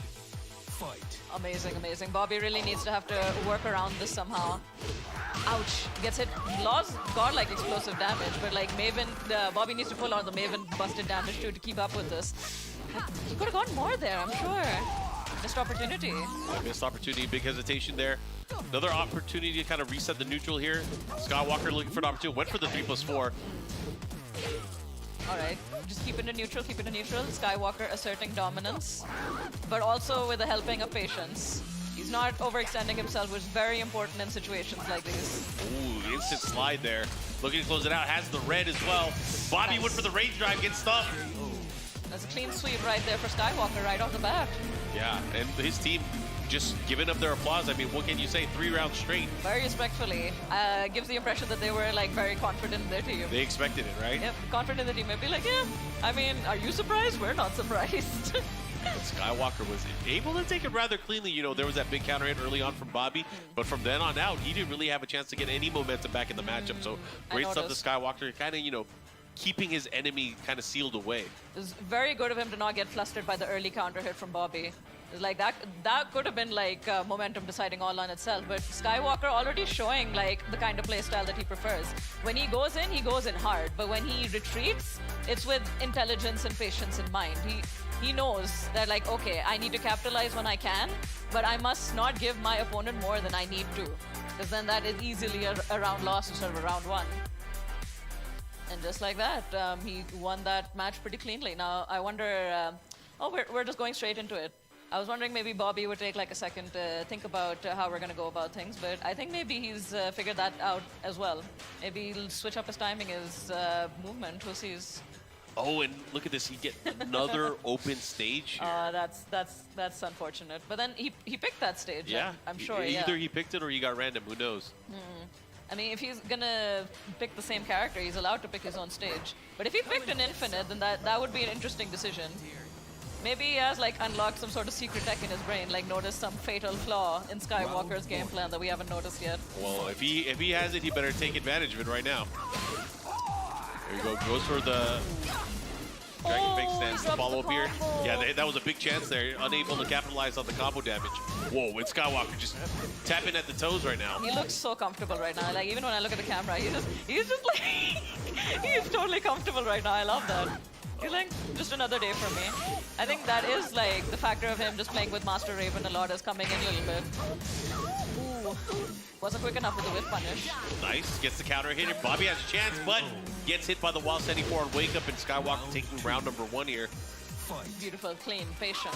I think that's all the words I associate with Skywalker right now. Clean and patient. Goes in when he needs to. Ooh. Try to get the quicksand. That was a beautiful dodge. Yeah, I don't know if he purposely did the dodge just for that, but either way, it looked brilliant. I'll give it to you, Skywalker. Who needs KBD when you can just slip? Yeah, there's no backdashes. He's just partying. Beautiful punish. All right, you got Bobby in the corner in an infinite stage. Only Skywalker can do that. And right now, he is walking very high in terms of the advantage. 1 round away from closing out their specific match. Ooh, nice low parry. Where are we going to do with this? Oki? No. Dropped it. Oh my gosh, he's looking so strong right now. Yeah, working on a perfect. He's not bothered at all right now. All right, Bobby's going to have to make some serious adjustments to try to save this. Nice quicksand. All right, pressure. Rage drive drawn. Now he's going to have to earn this the old-fashioned way without any rage helping him out. All right, good adjustment in conversion here from Bobby. Gets the pickup. Unable to get the follow-in. Look at that. That was brilliant. Gets the punch parry and the follow-up there. Those are like missed opportunities right there. Maybe could have gone for like an Oki ender, but Skywalker staying nice and calm and easy and managed to take that just fine for his team. Yeah, and he was able to score a point there for his team, for the Ivory Coast. Beautiful. Oh, they're so happy to support their friend. Yeah. All right. Xiaoling and Akon, of course, left on the team. It's now up to Australia. What's going to happen here? The decision that they make right now, very crucial. Could make or break how the set goes for them. But yeah. I'm pretty sure they're going to save Yagami for the third. That would be for That's what I'm thinking about here. However, I don't know if Xiaoling's going to be second or third, or if Akon's going to come up. But let me say, though, all of the things that I heard about Skywalker, let's just say the performance did not do them justice. He is better than the rumors. Oh, he is better than the hearsay, fam.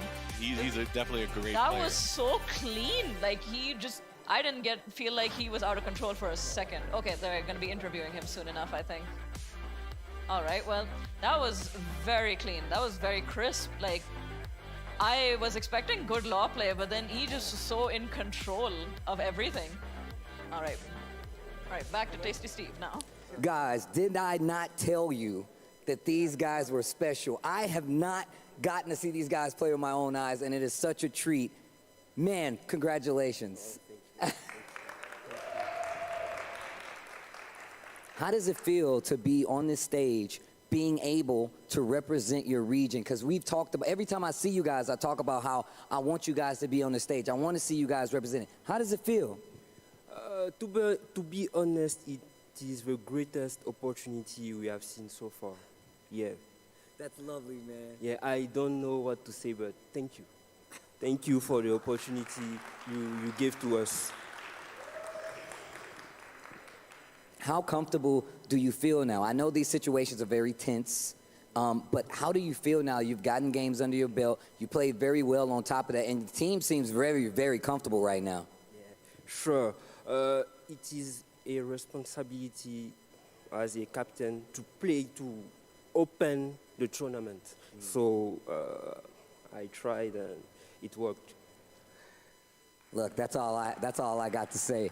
I would love, go ahead and have a seat back there. You guys get back to the games. Look, there's more games for you guys to see. There's more players on this team, and I'm going to send it back to the casters so they can take it away.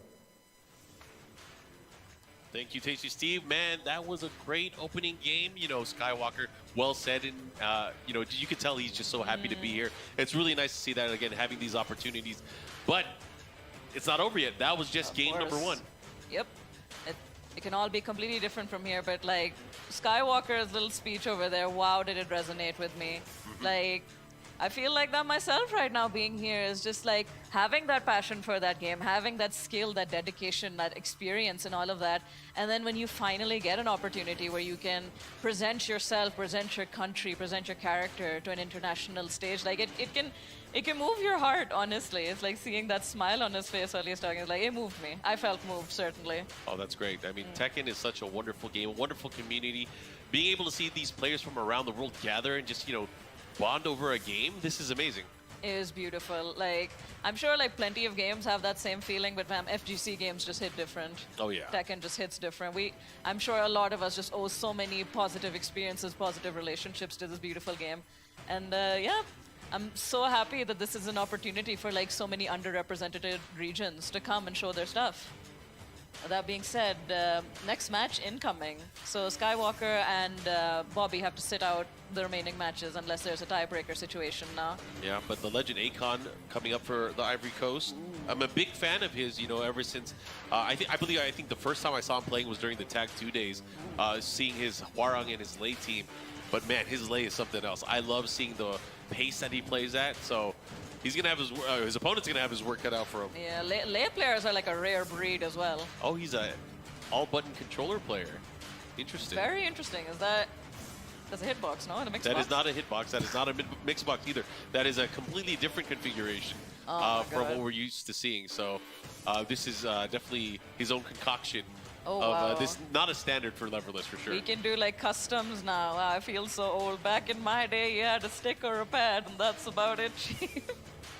Wow, modern gaming right on display here. Yeah, we're just making sure the players are ready to go as we go into this. But again, right now, Ivory Coast up 1-0 here over Australia. Australia needs this if they want to keep it close. However, definitely. if Ivory Coast is able to take this, it's all on the final boss of Australia, Yagami. Yagami's going to have to take it all the way. And that's a tall order, right? Yeah, that is an interesting way to put it, because they could win this match, and then that could give them some confidence, but then that still means that the next match is all or nothing. Yeah. Regardless, because of the way the point system works. The team has to all put in the work. That's how it is.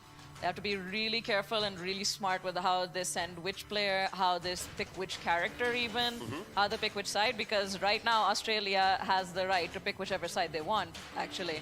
So they have to use all advantages at their disposal. It's very important, especially with like the money that they're playing for as well. Oh, you can see the look of stress and fear in his love eyes. these cams. I love these cams. This should be the standard, fam. Like, I feel like I'm right up there with them, you know? Feeling the stress, feeling the tenseness, or feeling Well, I don't want to feel stressed or tense. I just want to enjoy the game. So you can have that fun. I'm gonna chill over here. It's like watching a good movie. It's like you're there with the characters and be like, all right, you got this, Chief. I'm rooting for you. I feel your emotions as if they were my own. That being said, though, this is going to be fun for me no matter what. Oh, yeah. It doesn't matter who wins, who loses. I'm sure we're going to get some great sets out of this, especially since there is a Lei involved as well. Yeah, and this is just day number 1. There's several more days of Tekken 7 Nations Cup Challenge action, and of course, you know, we still have the Captain's Cup. Everybody's going to have a chance to, you know, win some money this weekend. So that's, or the rest of this weekend. It's going to be amazing. That's the best part, isn't it? Like, even though we've had like such amazing matches up until now, because we've been keeping track of the matches that have been happening, this is still just day 1. So like a lot of people, you have a lot to look forward to. You think today is great, bro? Oh, the It's Jack just is gonna coming get off. wilder. It's one of those matches. We're getting serious here. All right, yeah. Well, it is Saudi. It's cold in here, so I hope he doesn't freeze. I hope so too, but hey, maybe he's missing that after hanging out in the Saudi sun. That's true. It's kind of blazing out there. It's basically an oven over here. It's a 50-50 really, like inside you're freezing, outside you're melting. You're gonna have to learn how to adjust and deal with both, right? You gotta find the middle temperature right here. Okay, so here we have Wheatbix versus Akon. Akon hovering over the lay like you said he would, and Wheatbix going for the Lydia. Interesting matchup, honestly. Lydia, one of a new character in Tekken 7, practitioner of Polish karate. So very, very unique character style for the series. Yeah, and surprisingly, like very popular as well. Like the character design clearly resonated with a lot of the fan base. I've seen a lot of love for her. Character-wise, when she came out, obviously in the middle of the pandemic, I feel like she was very, very popular early on. Obviously, there were some adjustments made, and I don't really see anyone using her as much anymore. Oh, definitely. There has been a decline in the Lydia player base, so it is very nice and refreshing to still see her on the main stage. That means that even after all of the adjustments, he chooses to make her work. So that is certainly something you need to consider. He's choosing to make Lydia work. All right, here we go. This is a race to 2 games. Akon with the lay and Wheatbix with the Lydia. All right, straight up with the haha step right there. Love to see it. Oh, yeah. You guys aren't familiar with the haha step. Akon utilizing a cancel for his back turn stance. And he's utilizing it in a way just to create some space between him and his opponent. Nice. He's like, hits him with the blue stuff right off the bat. It's like, no more shenanigans over here, sir. But he dropped the combo. That's unfortunate. There goes for the down 1. Yeah, those are opportunities. You can't let them slide. All right, Akon able to clean that up. Get the jitters out here. It takes round number 1. Nice. They should carry to the wall. Nice. Wall damage. Beautiful. Nice delay there. He gets the resplat, the follow-up here. Ooh, beautiful. Very dominating. Now try not to lose a die plate. Oh, nice one standing to the follow-up here, looking to close it out, and he gets it with 7 golden letters. Beautiful. That was very comfortable. He didn't look frazzled in the least in that round. All right. Oh, yeah, he looks super strong. Seen line at the end of the tunnel before the tunnels even ended. We got it. Ooh, beautiful whiff punish there from Akon. Oh, yeah, I love what I'm seeing here from I do not think this is going to touch. Oh, it did touch the wall, but he wasn't close enough to convert. Oh, there we go. Wall splat. Just feeding off the Oki situations at the wall.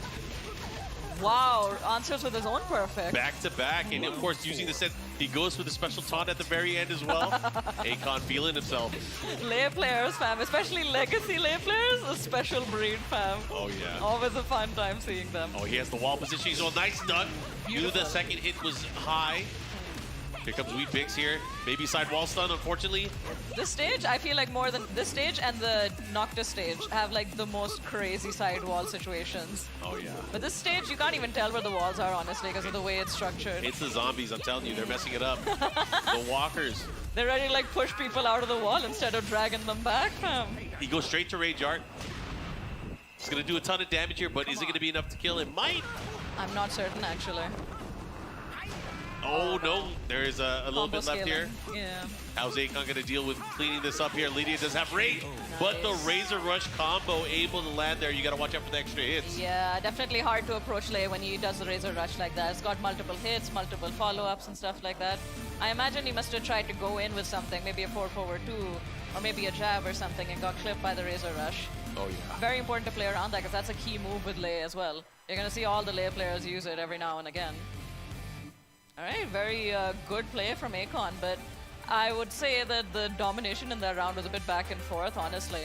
Like, fine, Akon dominated those rounds, but when Wheatbix was on top, he was on top too. It was a tug-of-war match, if I do say so myself. Yeah, it could have gone either way. I mean, it's going to be a challenge going back into this. I mean, especially with the back-to-back perfects, right? That was very perfect. An unintentional pun over here. Like a very good message to send over there. And then here comes Akon firing right back here. Has the perfect control at the wall. Utilizing the crane stance to follow there. Gets that perfect. Anything you can do, I can do better, Chief. Just like that. Right. I like the little hand movements going on here. We're getting serious now. So, what deliberation do you think could possibly be going through Wheatbix's head? He's getting coaching from his team right now. I don't think he played too bad that prior game. It's just he has to maybe be a bit more patient. a lot of the stuff that he lost was at the end of the round because he tried to move. Oh, definitely. He tried to move. So I feel like if he's able to kind of continue, especially he was playing very sharp. He ducked when he needed to. He got the hits where he needed to. Again, just unfortunately, towards the end of the rounds, he ended up faltering and not guessing right, or he dashed in at the inopportune time, right? Definitely. It didn't seem like he was unfamiliar with the matchup at all. Like most players might be unfamiliar with the matchup. It seemed like he knew stuff, but ultimately it was moving in at the wrong time, maybe pressing something at the wrong time. That's what did him in. That's how he lost like the last round as well. He stepped into the Razor Rush, or dashed into it rather. Yeah. So definitely doable, because the rounds that he was dominating, he looked very comfortable as well, just getting his damage in, getting his ducks and stuff like that. It's just a slight adjustment in the strategy, and I think this is definitely very winnable for Team Australia. I see deliberation phase is still going on. Yeah, Akon's like, come on, come at me. Well, not intimidating in the slightest. Not enough that he's a legacy lay player, fam. He's just got the intimidating aura to him, fam. Lay players will do that to you. The aura, yeah, they got those. I love that. Lay players, either they're like the most intimidating people you've met or the most whack people you've ever met. There's like no in between. Yeah. The two lay player archetypes. All right, looks like the players are ready to go. All right. Seems to have gotten adequate coaching from his team, discussing something with the management, TOs. Right, we're going in now. Ladies and gentlemen, what decision do you think Weet-Bix went with? We're gonna change character? We're gonna change stage? I don't think he did that bad. I'd be hard pressed to think he would change characters here. Maybe the stage pick is probably what was going on in his mind.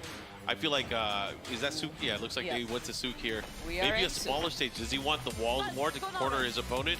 It is a much smaller stage and also a much more consistent stage. It being like a base game stage as well, a lot of people just know how to play around these walls much better as well compared to the Negan stage. So that can definitely help, just closing it out, giving Slay probably less space to move and do what he's doing right now. Nice. So he goes for the political storm. The follow-up here, and then Akon just chilling. Ooh, yeah. You gotta do something that hits lower than that, amigo. Again, another opportunity here. Goes for the drunk.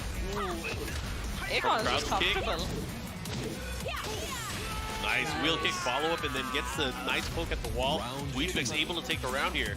And again, he seems like very comfortable with the spacing against Lay. Yeah, like once again proving that an unfamiliarity with the matchup is clearly not the problem. I think it's just all about timing and all about just placing your moves correctly, just like that. Oh, yeah, got the counter at the right time. Yeah, second hit counter, but misses the 3-hit string at the wall. The sidewall scenario's coming in with clutch. Oh, now he's doing such a great job here. Akon's in trouble. Akon is definitely in trouble here. Weet-Bix doing such a great job. Right. Oh, second hit again.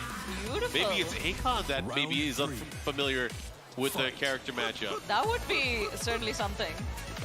I imagine with a lot of layer players, they don't feel the need to really play around the other character or rather than just play their own character, you know what I mean? At least with most lay players I know, they just assert their own tools instead of having to learn the other person's tools. Is that what's happening here? We'll see. I mean, right now he hasn't been raged. He's looking to close it out. He should be able to. Getting the perfect. Oh. And again, going for the taunt one more time. Weet-Bix. How are you going to deal with this? All right, nice. We're just really playing around with the spacing over here. Seems very comfortable with the range on his moves because he's just throwing stuff out and is, I guess, not afraid to get whip punished for it. Got the wall now, though.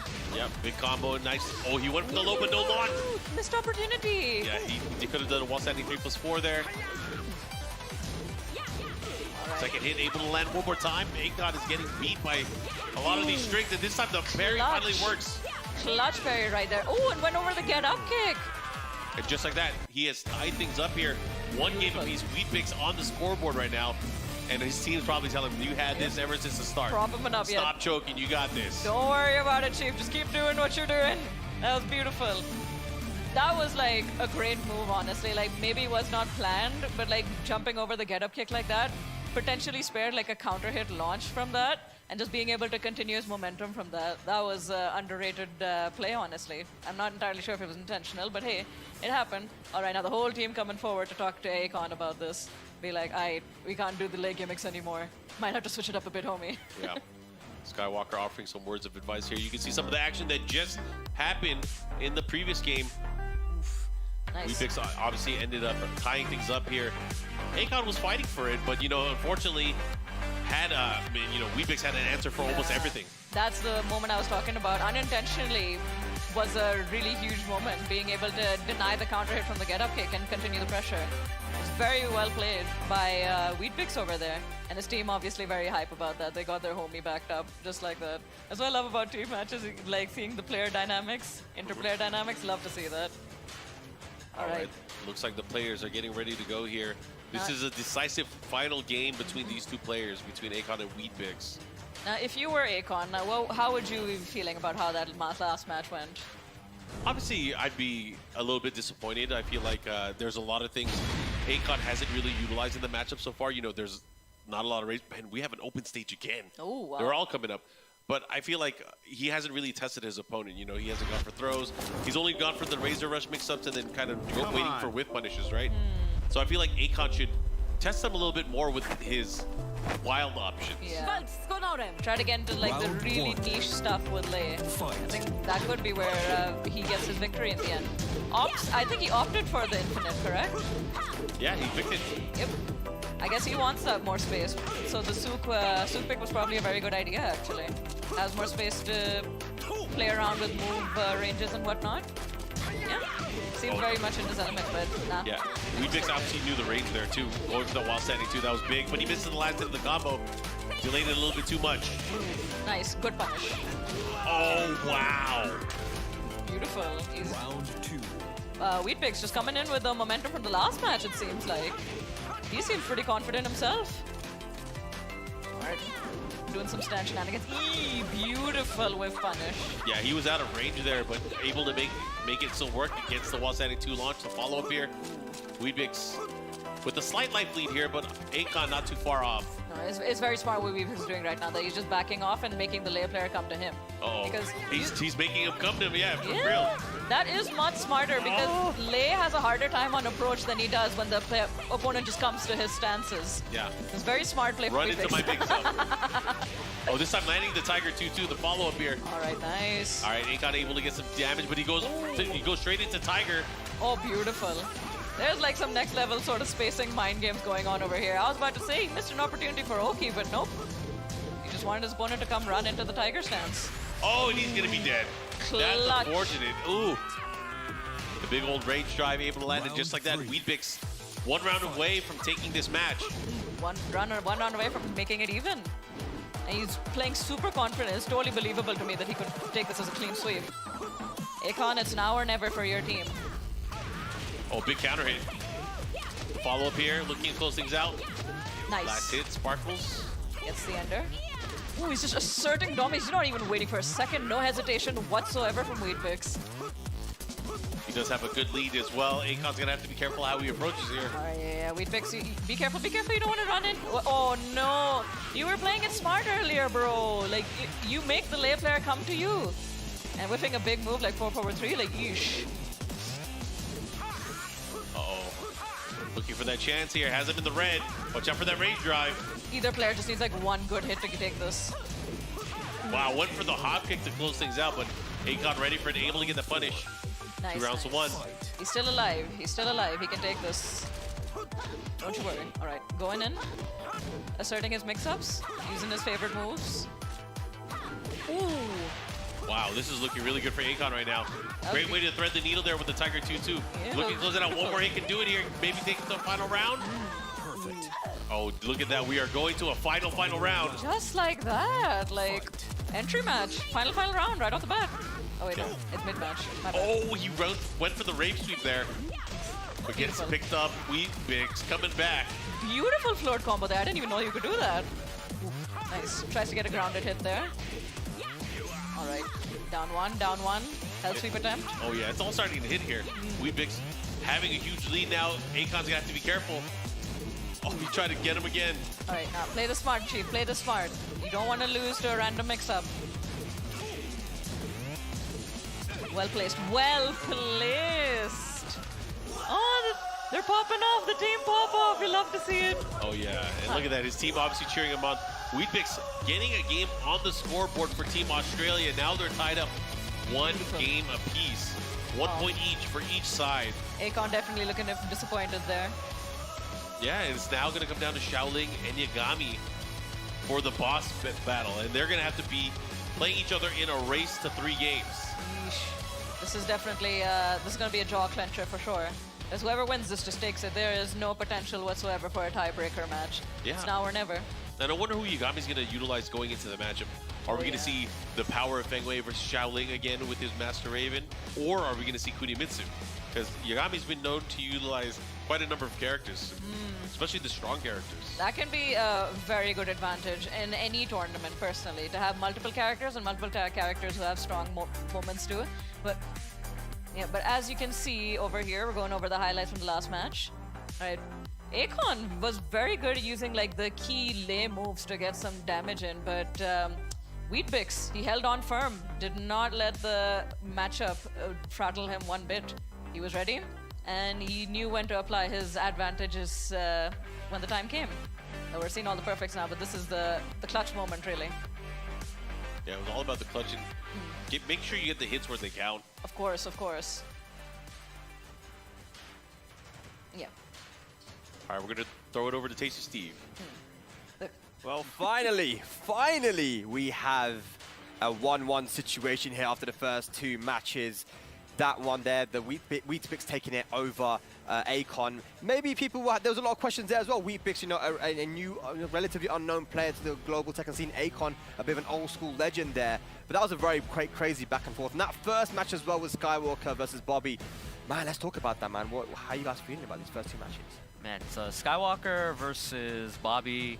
We were talking about it, watching the matches. You know, obviously Skywalker has his teammate Xiaoling right there so he obviously has experience with the character dealing with the Master Raven, and it showed. Just a clean 2-0, seemed fully in control, was dealing with a lot of the Master Raven moveset, never seemed uncomfortable. They say fighting games are a conversation in the match, right? Yeah. That was Skywalker telling them, I understand how to play against Master Raven. Yeah. You saw 3 things: speed, pressure, control. He did not give Bobby an opportunity to get any momentum started.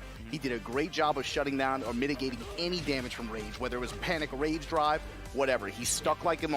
I mean, the result says everything, right? He was literally just playing at a very fast speed, was willing to pressure him, put him in awkward situations, and it put Bobby in situations where he showed some misfires. Yeah, and it was like a, what was it, first round, just run up stomp, I think, just setting the tone for the match from the word go, right? And as the sets went on too, using more and more of Law's toolkit in situations where Bobby was obviously flustered, and it just paid off. And I mentioned while we were watching, I think it might be arguable, but I think Skywalker might be top 3 lays in the world. Laws, yeah, 100%. I agree with you there. And you know, the way he played that matchup was perfect, because Raven is the kind of character that can outpoke you, but also, you know, apply those 50-50s. And I think Bobby was trying to apply those 50-50s, but having that long-range mid back 4 homing, he used it so many times. And as you said, Margin Bomber, he stuffed out the rage drives as well whenever Bobby wanted to try and throw that out to get that comeback. Just didn't really let Bobby play the game, man. Skywalker, so calm after he won as well. And then that second match, guys, was a very close one. So we have a 1-1 situation now. What do you make of Wheatbix's performance? You're the lay player. I mean, dude, that was sick. As somebody that plays lay, right? That whole set from start to finish showed a lot about what you can learn from playing lay, and then the other side of that was, as the set went on, very basic ideas on how to think about the lay matchup. If you're a beginner or an intermediate at this game and you're confused by this character, watch that set and watch what Wheatbix did. That was textbook.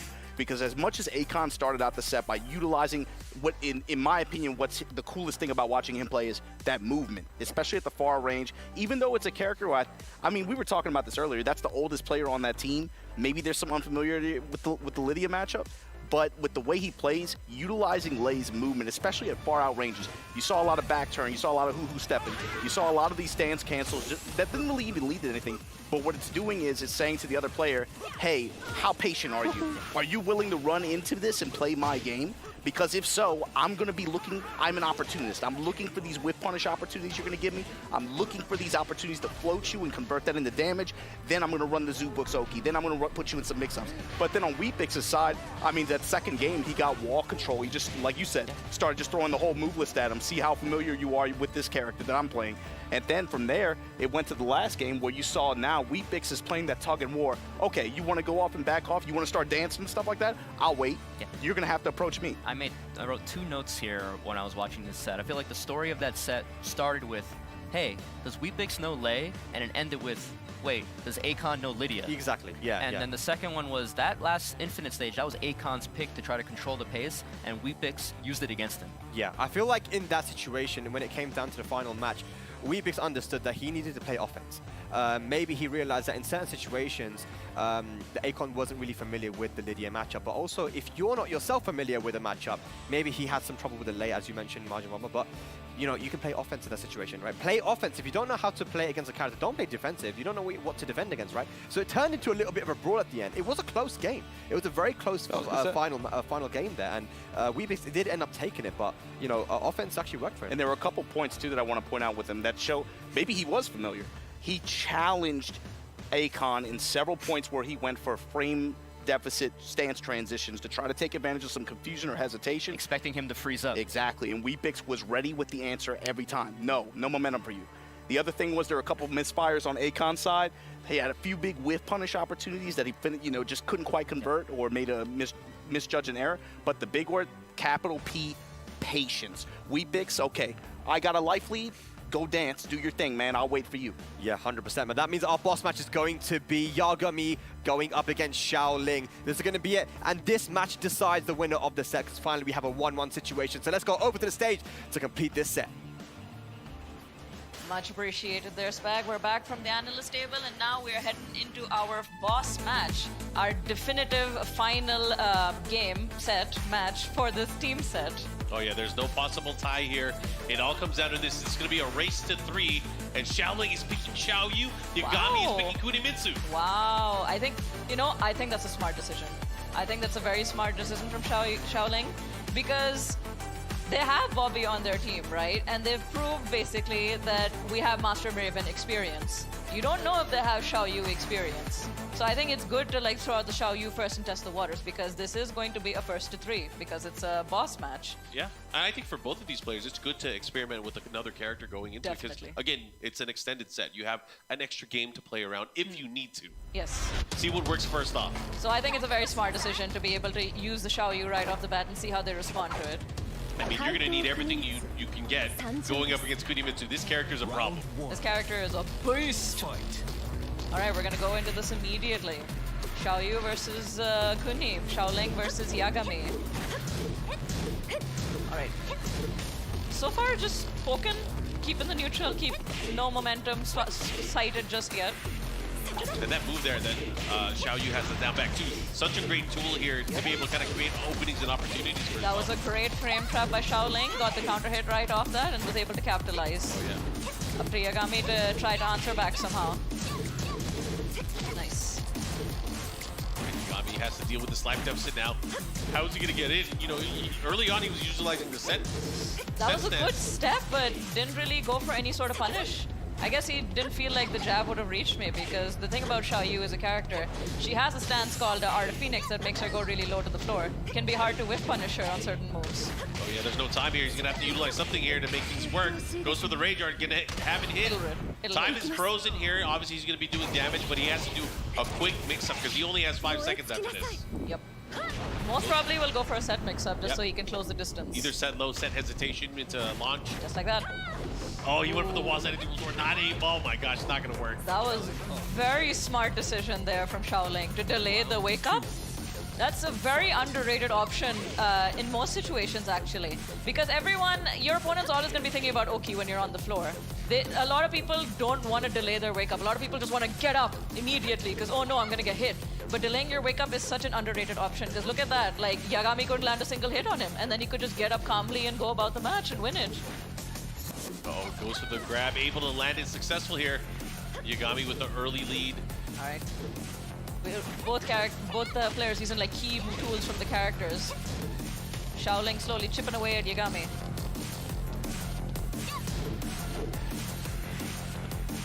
Right. Playing it really small. We're just playing small Tekken right now. Just out neutraling the other person, landing your small pokes. He knew about that situation. Rain dance, follow up. This should be the round. Yep. That should be definitely be the round. That's unfortunate. He hit him nice and clean there with the back turn 4, able in the combo in the rage yard, and just like that, 2 rounds for Xiaoling. That was a long round. Yeah, like both rounds have been like really long. They're just taking their time. I noticed like the previous match, both players were like very aggressive, like controlled aggression. These two are very controlled defense, I think. They're just taking their time with this, no rush whatsoever. Oh yeah, oh, gets with the stab on the foot. Yagami doing a great job here in round number 3. Gets him with the power crush. Beautiful dunk. Yeah. He was ready for that 100%. Definitely locked and loaded, ready to go. Yagami finally on the scoreboard here now. 2 rounds to 1. Let's see if he's able to continue with that momentum. Beautiful. He gets the launch on the back turn. Beautiful use of Cat 3 right there. Very good move with Kunimitsu. And now he's got him at the wall. Xiaoling's got to think on his feet. And that's exactly what he did. Got to his feet and thunk. Oh yeah. Again, he's trying to test him here with the down forward 1 string, the follow-up, and the pressure. Right now, Yagami with the life lead. He could have done something right there. Ooh, I thought that was countering. Yeah, he could have pulled the trigger. Because that's natural on hit as well, not even just counter hit. Yeah. Yeah. Here we go. 10 string. Follow up here into the down back 2 into the grab. Able to land one more, he can do it, and there it is. Got him with the Oki.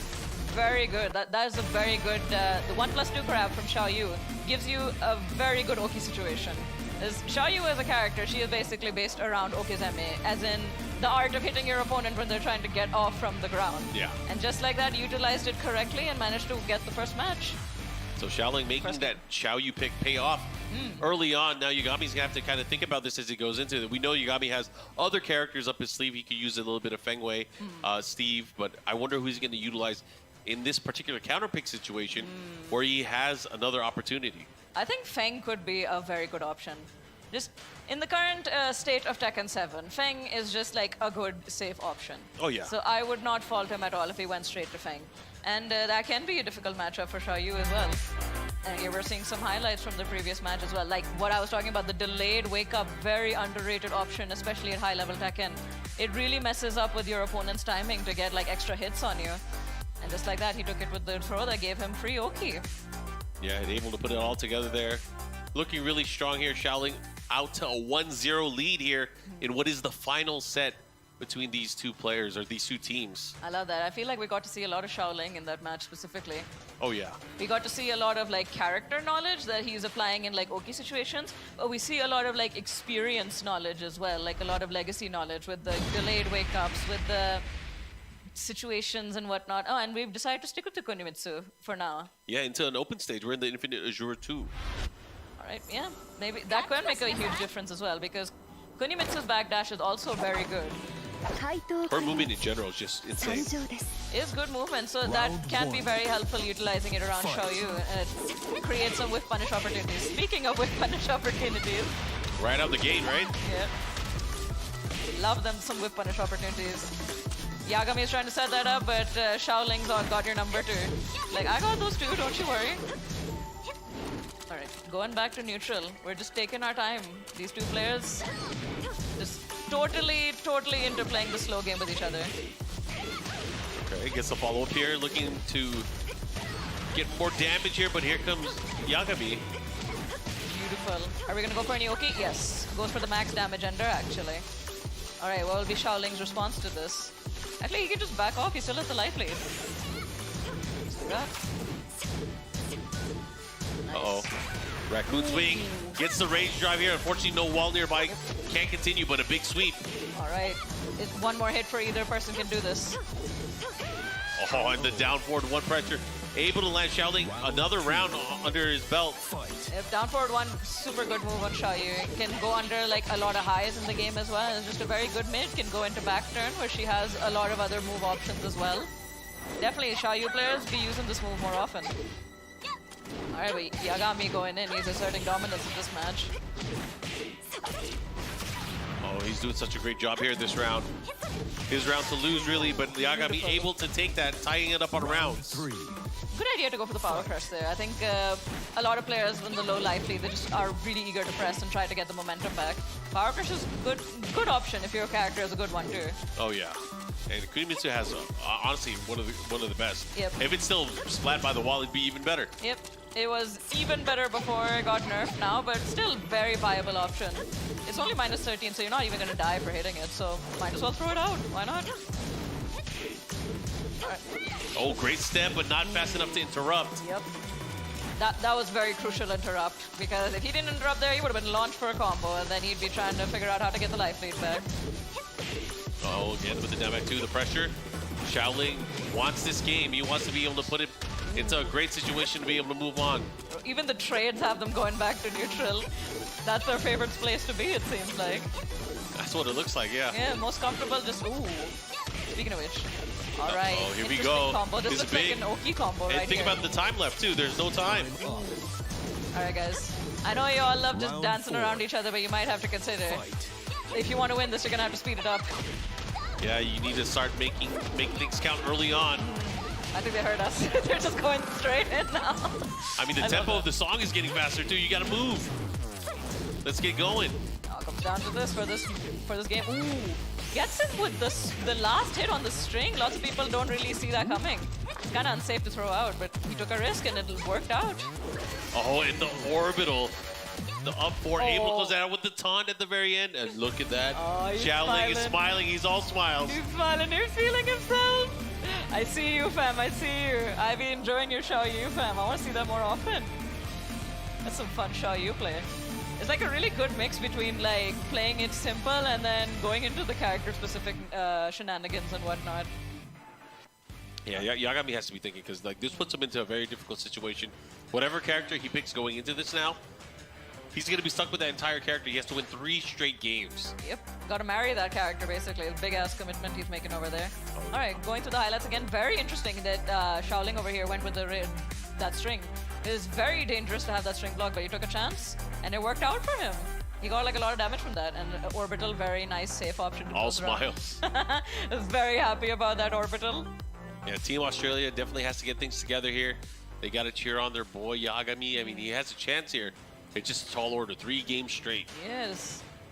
It's very important that he take his time, probably. Like, if they use a timeout, that would be a good option. Just, you have to think about it. I think a character change would be the best solution, personally. I don't think he's getting a lot of mileage from the Kunimitsu pick.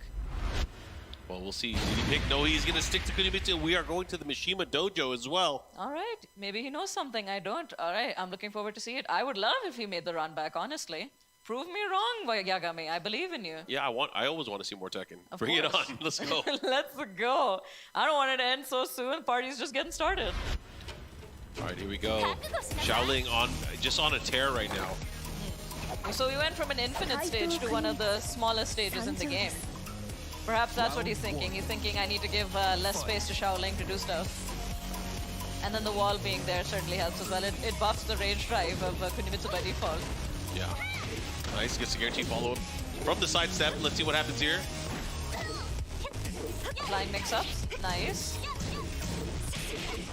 Beautiful. Beautiful. Good punish there. Alright. Oh, we're just going in. Wow, that last round was just so dominant there. Yeah. Wonder what changed in the way that Yagami approached. Sees light at the end of the tunnel. Must have noticed something. Maybe it was giving them less space. Less hesitation. So you got to be ready to apply your own character mix-ups, your own character moves as well. Nice punish there, gets the knockdown. Pushing towards the wall, gets the bounce. This is huge. Nice. Xiaoling. And then the angle as well. He's just going to end up back at another wall. Beautiful. Gets him with the last hit. And doesn't get the follow-up though.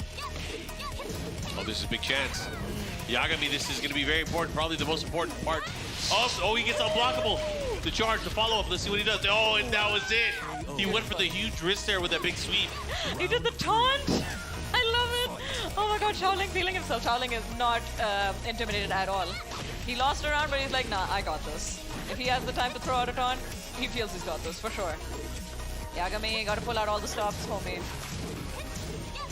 Oh. Nice, back 2. Nice. Oh, he could have whip punished that. You have to be ready, especially like big whips like that.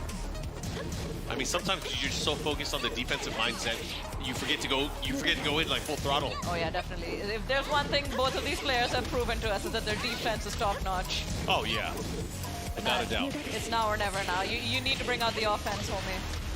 Here comes Xiaoling, looking to take another round. Starting to land these hits. You have to be careful. Yagami puts him into rage. Alright, Nice, nice. Oh, this is, oh my god. If he gets the wall, it might be it. It should be it. He's getting the wall, definitely. Oh, I guess he doesn't even need the wall. Did not need it. Round 4. Here we go. Set point for the group stage. Potentially last chance for Yagami. Oh, that is a very awkward situation when you break that throw. Against most characters who don't have a lot of background options, but against Xiao Yu, both of them are in the mix-up at the same time. Yeah, I mean, it's scary. You got to be ready. Right now, Xiaoling looking to close things out here. Yagami starting to pressure, or maybe fall to the pressure, but a big counter hit from the set. Oh, and the side wall. Oh, that's unfortunate. Oh, another chance. All right, no. Very smart conversion over there, squeezing out extra damage from the wall splat. Oh, and he gets it with the range drive again. That might be enough. That should be it. Ooh, gets it with the Death Fist in the end. And gets it with the taunt just to seal the deal. We're looking really happy about things, aren't we, Xiaoling? Gotta give it up, Xiaoling. Being the boss for the team, able to take it, and the Ivory Coast will be taking that big dub at the set. Yep, final score being 3-1. It was much closer than I would have anticipated, definitely. But I prefer it that way. 2 underrepresented regions, and they're bringing it like neck to neck. Huge fan. I feel like all the players definitely got to show a lot of themselves today. Yeah. And unfortunately for Australia, they did not get the set win. However, they will get some points. They did win a game here. Oh, definitely. That's all definitely gonna... That's still gonna count. Yep. In some way. But again, you gotta win these sets too. So here we are, the entry match with Skywalker versus Bobby. Skywalker, of course, showing a very dominant performance with Lei, just taking his opportunities where he can, but also knowing not to overextend and back off when he needs to. Just honestly, yeah, I think this might be one of the best Law players I've ever seen in my life, high key. I don't throw that around like easily. And then here we have Wheatbix versus Akon. Yeah, Wheatbix was really showcasing. He lost early on, but he was able to make a nice series of comebacks and really showcase his dominance in the particular matchup against Lei. Very good adaptation from Wheatbix. Oh, yeah. And like Marjan said, this is a very good learning opportunity for anybody witnessing as well. For both of these characters, we're seeing a lot of different tactics on display. Certainly a learning opportunity, not just for the players, but for anyone else who's watching, including us. Oh, yeah. Huge learning opportunity. And he called it out too, you know, Majid Obama mentioned that he had that patience, he had that key patience that he needed. And this was, of course, the last particular match between the two players. We had Xiaoling and we had Yagami. Right. Look at that, he's revealing what himself. What a personality, I love that. I want to see more of you, homie. You are just a delight to see. All right, we'll be cutting to the studio right about now. I think maybe 2 questions, maybe 2 or 3 questions.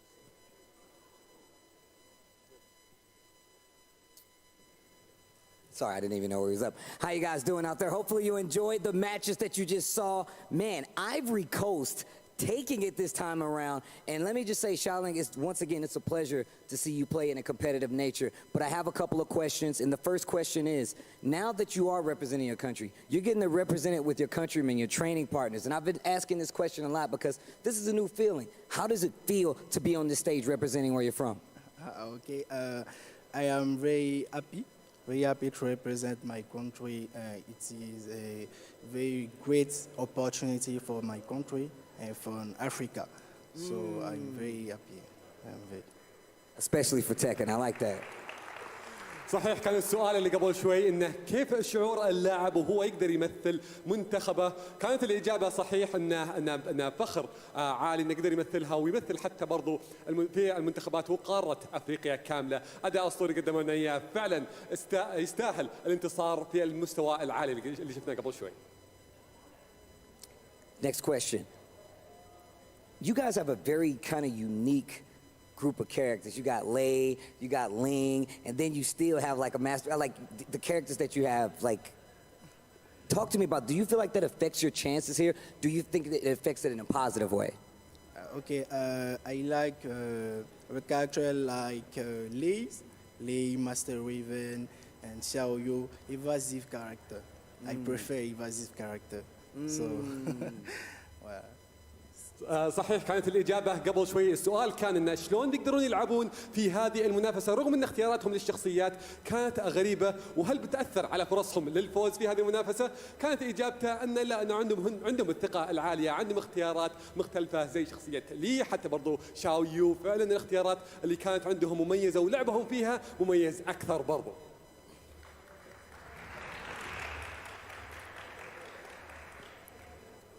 The last question.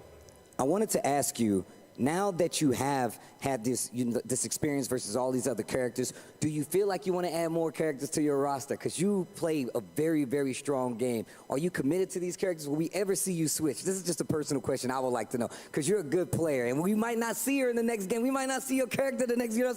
Those are the kind of things. Do you feel like you might switch up? Do you want to try out other characters?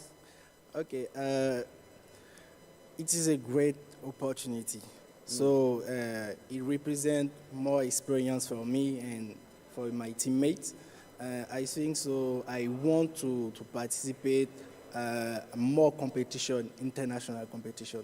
So it's very, very beneficial for me and for us, for my country, for Africa, for somebody. كانت السؤال قبل شوي إنه كيف ممكن انه يقدر يلعب برضه بالشخصيات المحدده بالنسبه له. هل راح نشوفه يغير او انه خلينا نقول يحترف ويتغير بشخصيات غير؟ لانه غالبا ما راح نشوف الشخصيات اللي هو اختارها في المباريات الجايه. فكانت اجابته انه راح يبذل جهد اكبر باذن الله. في حال انه احتاج راح يغير، لكن عدا ذلك راح يستمر باللعب الامثل، وهذا اللي راح ياثر في المباراه. مستوى اسطوري مره ثانيه. اعزائي المشاهدين، اعطونا التحيه لمنتخب ساحل العاج. Congratulations on the victory. That'll be all for me. You can head backstage, man. Thanks once again, man. I appreciate the talk. Well, these matches are getting intense. You can tell these guys are getting to the end of it, but even more so, just the fact how tight the competition is. It's not been an easy win nowhere around this. بالضبط، هذا اللي شفناه قبل شوي. مباراة كانت أسطورية، لكن بعد شوي راح ننتقل الحين إلى الاستوديو التحليلي نتكلم في تفاصيل المباراة ونرجع لكم في المباراة اللي بعدها.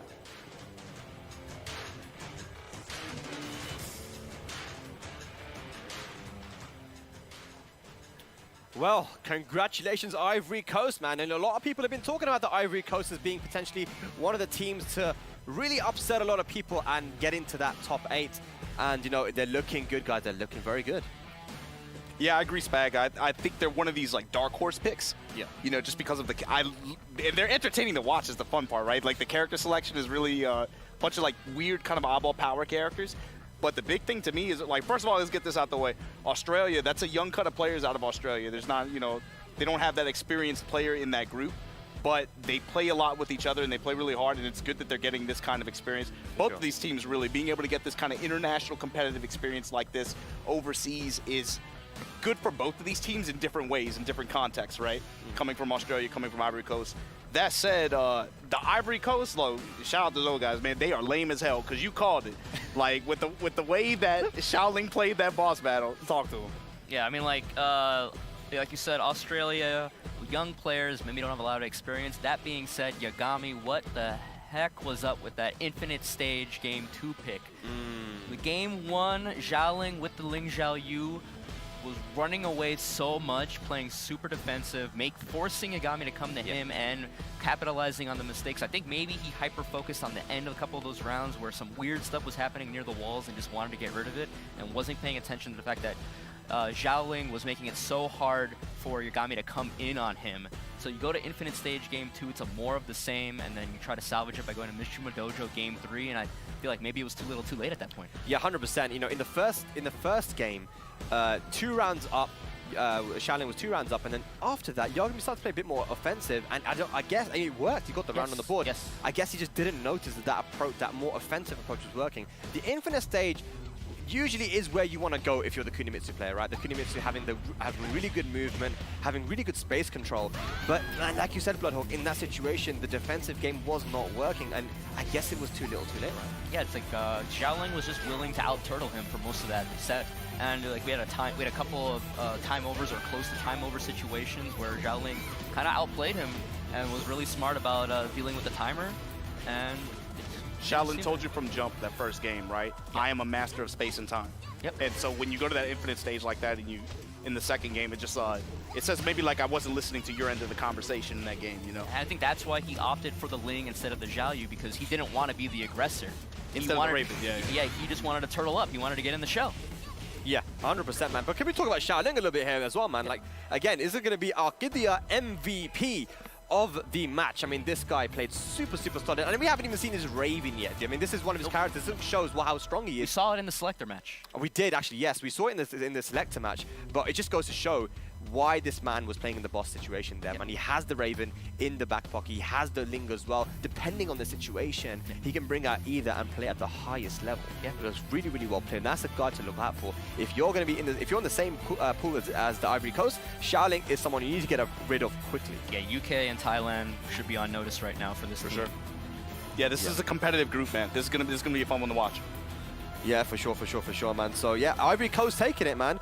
And you know, Bloodhawk, you said that this was your pick to potentially make it to top 4. So it's looking good. It's looking good. Yep. I mean, maybe Akon got to clean it up a little bit, but Zhaoling and Skywalker are pulling their weight. Hey, bro, it's past his bedtime. Maybe. He got some sleep in his eye. You know, give him a minute. But I will say, like, as that last match was happening, I was talking about how impressed I am by Skywalker and Zhaoling for how young they are. They play like they have like 10 years of extra experience on their. I'm glad you got that off before we transition, because like when we were talking about it off camera, that's true. Even though these players are younger, they played with again, that P word, patience. Yep. They play with the patience and the ability to come up with a game plan, stick to it, and execute it. Yes.